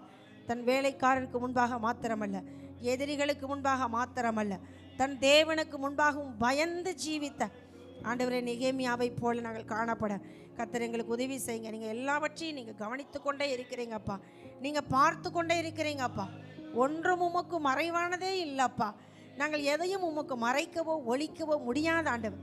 எங்களுடைய இருதயம் அப்பா ஒரு திறக்கப்பட்ட புஸ்தகத்தை போல நாங்கள் எப்பொழுதும் என் தேவனுக்காக ஒரு வெளியரங்கமான யதார்த்தமான நல்ல குணத்தை வளர்த்து கொள்ள நீர் எங்களை கிருபை பாராட்டுகிறதுக்காக ஸ்தோத்தரிக்கிற ஆண்டவர். அன்றைய தேவனுடைய திட்டத்தில் ஆண்டவரே ஸ்தோத்திரப்பா, ஜனங்களை, எங்களோடு இருக்கிறவர்களை, குடும்பத்தாரை, உணர்வுகளை புரிந்து கொண்டு மதித்து அப்பா நாங்கள் வாழ கர்த்தர் நீர் உதவி செய்கிறதுக்காக உமக்கு ஸ்தோத்திரப்பா. தேவன் எனக்கு தரிசனம் கொடுத்தால், திட்டம் கொடுத்தால், அதை என் குடும்பத்தாரோடு, என் எஜமானாகிய நான் ஆண்டவரே, நான் தகப்பனே, என் எஜமான் என்னிடத்திலே பகிர்ந்ததை நான் என் குடும்பத்தோடு பகிர்ந்து கொள்வேன், என் வேலையாட்களோடு நான் பகிர்ந்து கொள்வேன், என் சபையோடு நான் பகிர்ந்து கொள்வேன் என்று சொல்லுகிற அந்த தியாக உள்ளம், ஆண்டவரே, அந்த பரந்த மனசு எங்களுக்கு உண்டாக நாங்கள் ஸ்தோத்தரிக்கிறோம்ப்பா. ஸ்தோத்தரிக்கிறோம், எல்லாரும் ஸ்தோத்திரம் பண்ணுங்க ஆண்டவரே. இன்றைக்கு எனக்குள்ள அப்படிப்பட்ட நல்ல குணத்தை நீர் உண்டாக்குங்கப்பான்னு சொல்லுங்க. குடும்பத்தோடு ஐக்கியப்படுங்க, குடும்பத்தில் இருக்கிற நபரோடு நீங்கள் ஐக்கியப்படுங்க. அவங்க நம்மளோடு ஒத்து போகலை அப்படிங்கிறதுக்காக நம்ம எதையும் விட முடியாது. அவங்களோடு நாம் ஒத்து போயிடுவோம். கர்த்தர் கிருபையாய் நடத்துவார். அவர் நம்மளுடைய நல்ல குணங்களை பார்த்து அவர்கள் நம்மை புரிந்து கொண்டு கடந்து வருகிற நாட்களை கர்த்தர் தருவார். அதனால் வீடுகளிலே சதா சண்டை போடுதல், கோவித்து கொள்ளுதல் இதெல்லாம் விட்டு விலகுவோம். தேவன் நமக்கு உதவி செய்வார். நமக்கு நன்மை செய்கிற நம்முடைய குடும்பத்தாரோடு நம்ம எப்பொழுது இணங்கி போவோம், அவங்க அன்பை பகிர்ந்து கொள்வோம், அவங்களுடைய அன்பை நம்ம புரிந்து கொள்வோம். ஒருவர் மேலேயே நம்ம பாரத்தை வைக்காமல் எல்லாருடைய பாரத்தையும் ஒருவருக்கொருவர் ஷேர் பண்ணிக்கொள்வோம், பகிர்ந்து கொள்ளுவோம். கர்த்தர் நம்ம குடும்பத்தை ஆசீர்வதிப்பார். உணர்வுகளை கர்த்தர் புரிந்து கொண்டு நடக்கும்படி தேவன் நம்மளை ஆசீர்வதிப்பார். நமக்கு அப்படி புரிதலை தருவாராக. ஆண்டவரே, குடும்பத்தில் உறவுகளுடைய புரிதலை தாங்கப்பா. அப்பா ஸ்தோத்திரம். ஒவ்வொருத்தருடைய குணம் என்ன என்பதை புரிந்து கொள்ள எங்களுக்கு உதவி செய்யுங்கப்பா.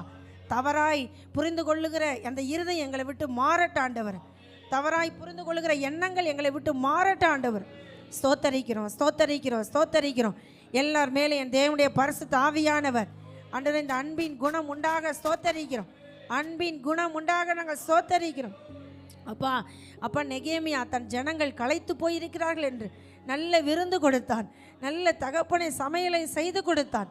ஆண்டவர்கள் களைத்து போயிருக்கிறதை பார்த்து அவர்கள் மேல் இரக்கமுற்றான். ஆண்டவர், இன்றைக்கு எங்கள் குடும்பத்தாருடைய அன்றைய களைப்பு, சோர்வு, அன்றைய துக்கம், வேதனை, அன்றைய ஒருவரை ஒருவர் புரிந்து கொண்டு நடக்கிற சுபாவத்தை கர்த்தர் நீர் பிள்ளைகளுக்கு தருவீராகப்பா, தருவீராக. ஆண்டவரை கர்த்தர் நீங்கள் அப்படிப்பட்ட நல்ல திவ்ய சுபாவங்களை தருகிறதுக்காக நன்றி அப்பா, நன்றி அப்பா, நன்றி அப்பா. ஒவ்வொருவரோடு இடைப்பட்டு கொண்டிருக்கிறீங்க ஆண்டவர். ஒவ்வொருவரும் கர்த்தாவே இன்றைக்கு ஒவ்வொருவரும் தன் தவறை உணரட்டும். ஆண்டவரே ஸ்தோத்திரப்பா. யாரிடத்தில் ஒப்புரவாகணுமோ அவர்களிடத்தில் ஒப்புரவாகட்டப்பா. மனைவியை மதிக்க புருஷனுக்கு கற்றுக் கொடுங்க ஆண்டவர். புருஷனை மதிக்க மனைவிக்கு கற்றுக் கொடுங்கப்பா. பிள்ளைகளை மதிக்க பெற்றோருக்கு கற்றுக் கொடுங்கப்பா. பெற்றோரை மதிக்க பிள்ளைகளுக்கு கற்றுக் கொடுங்கப்பா. அப்பா, வேலையாட்களை மதிக்க எஜமான்களுக்கு கற்றுக் கொடுங்கப்பா. எஜமானை மதிக்க வேலையாட்களுக்கு கற்றுக் கொடுங்கப்பா. சோத்தரிக்கிற ஆண்டவரை வியாபாரத்தில், தொழிலில் ஒரு முன்னேற்றத்தை நீங்கள் தாங்க ஆண்டவரை. ஆண்டவரே சுமித்திரையான நிறைகள் உண்டாகட்ட ஆண்டவரை. சோத்திரப்பா. அப்பா, எல்லாருடைய ஆண்டவரை கூலியையும் அப்பா அந்தந்த நாளுக்கு மாலை வேளையிலேயே கொடுக்க வேண்டும் என்று சொல்லப்பட்டிருக்கிறது. கூலியை பிடித்து வைக்காதபடி எஜமானனாகிய நாங்கள் கவனமாக இருக்க உதவி செய்யுங்கப்பா. நன்றி செலுத்துகிறோம். அப்பா, நாங்களும் சோத்தரிக்கிற ராஜா. ஒவ்வொருவரோடு நீங்கள் இடைப்பட்டதுக்காக நன்றி ஆண்டவர். எல்லாருடைய காயத்தை நீங்கள் ஆற்றுவீராக ஆண்டவரே. அப்பா, எல்லாரையும் நன்மையாய் நடத்தின இந்த நெகேமியா கடைசியாய் ஜெபிக்கிறார். ஆண்டவரே, நன்மை உண்டாக என்னை நினைத்தருளும் என்று. ஆண்டவரே, எங்கள் பிள்ளைகளுடைய வீடுகளில் நன்மை உண்டாக நீங்கள் நினைத்தருளும் ஆண்டவர். தொழிலில் நன்மை உண்டாக நினைத்தருளும் ஆண்டவர். வியாபாரத்தில் நன்மை உண்டாக நினைத்தருளும் ஆண்டவர். விவசாயத்தில் நன்மை உண்டாக நினைத்தருளும் ஆண்டவர். பிள்ளைகள் எதிர்பார்த்திருக்கிற திருமண காரியங்களில், வீடு கட்டுகிற காரியங்களில், அப்போ படிப்பின் காரியங்களில் நன்மை உண்டாக நினைத்தருளும் ராஜா.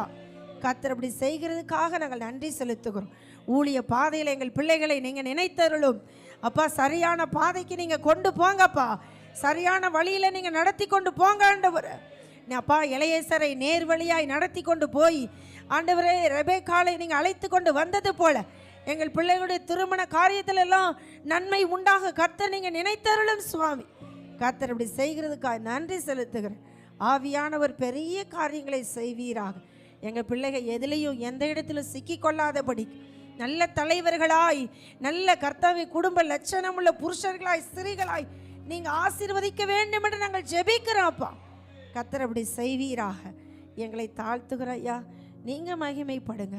இயேசுவின் மூலம் ஜெபிக்கிறோம் நல்ல பிதாவே, ஆமேன். என் ஆத்துமாவே கர்த்தரை ஸ்தோத்தரி, என் முழு உள்ளமே என் ஆத்துமாவே கர்த்தரை ஸ்தோத்தரி. கர்த்தர் செய்த சகல உபகாரங்களையும் மறவார். ஆமேன், ஆமேன். நம்முடைய கர்த்தராகிய இயேசு கிறிஸ்துவின் கிருபையும் பிதாவாகிய தேவனுடைய அன்பும் பரிசுத்த ஆவியானவருடைய அந்யோன்யம், ஐக்கியம், சகோதரத்துவம் இன்றைக்கும் சதா காலங்களிலும் நம் அனைவரோடும் கூட இருப்பதாக. ஆமென், ஆமென். ஹல்லேலூயா, ஹல்லேலூயா, ஹல்லேலூயா. ஆமென். கர்த்தர் தாமே உங்கள் ஒருவரையும் ஆசீர்வதிப்பார்.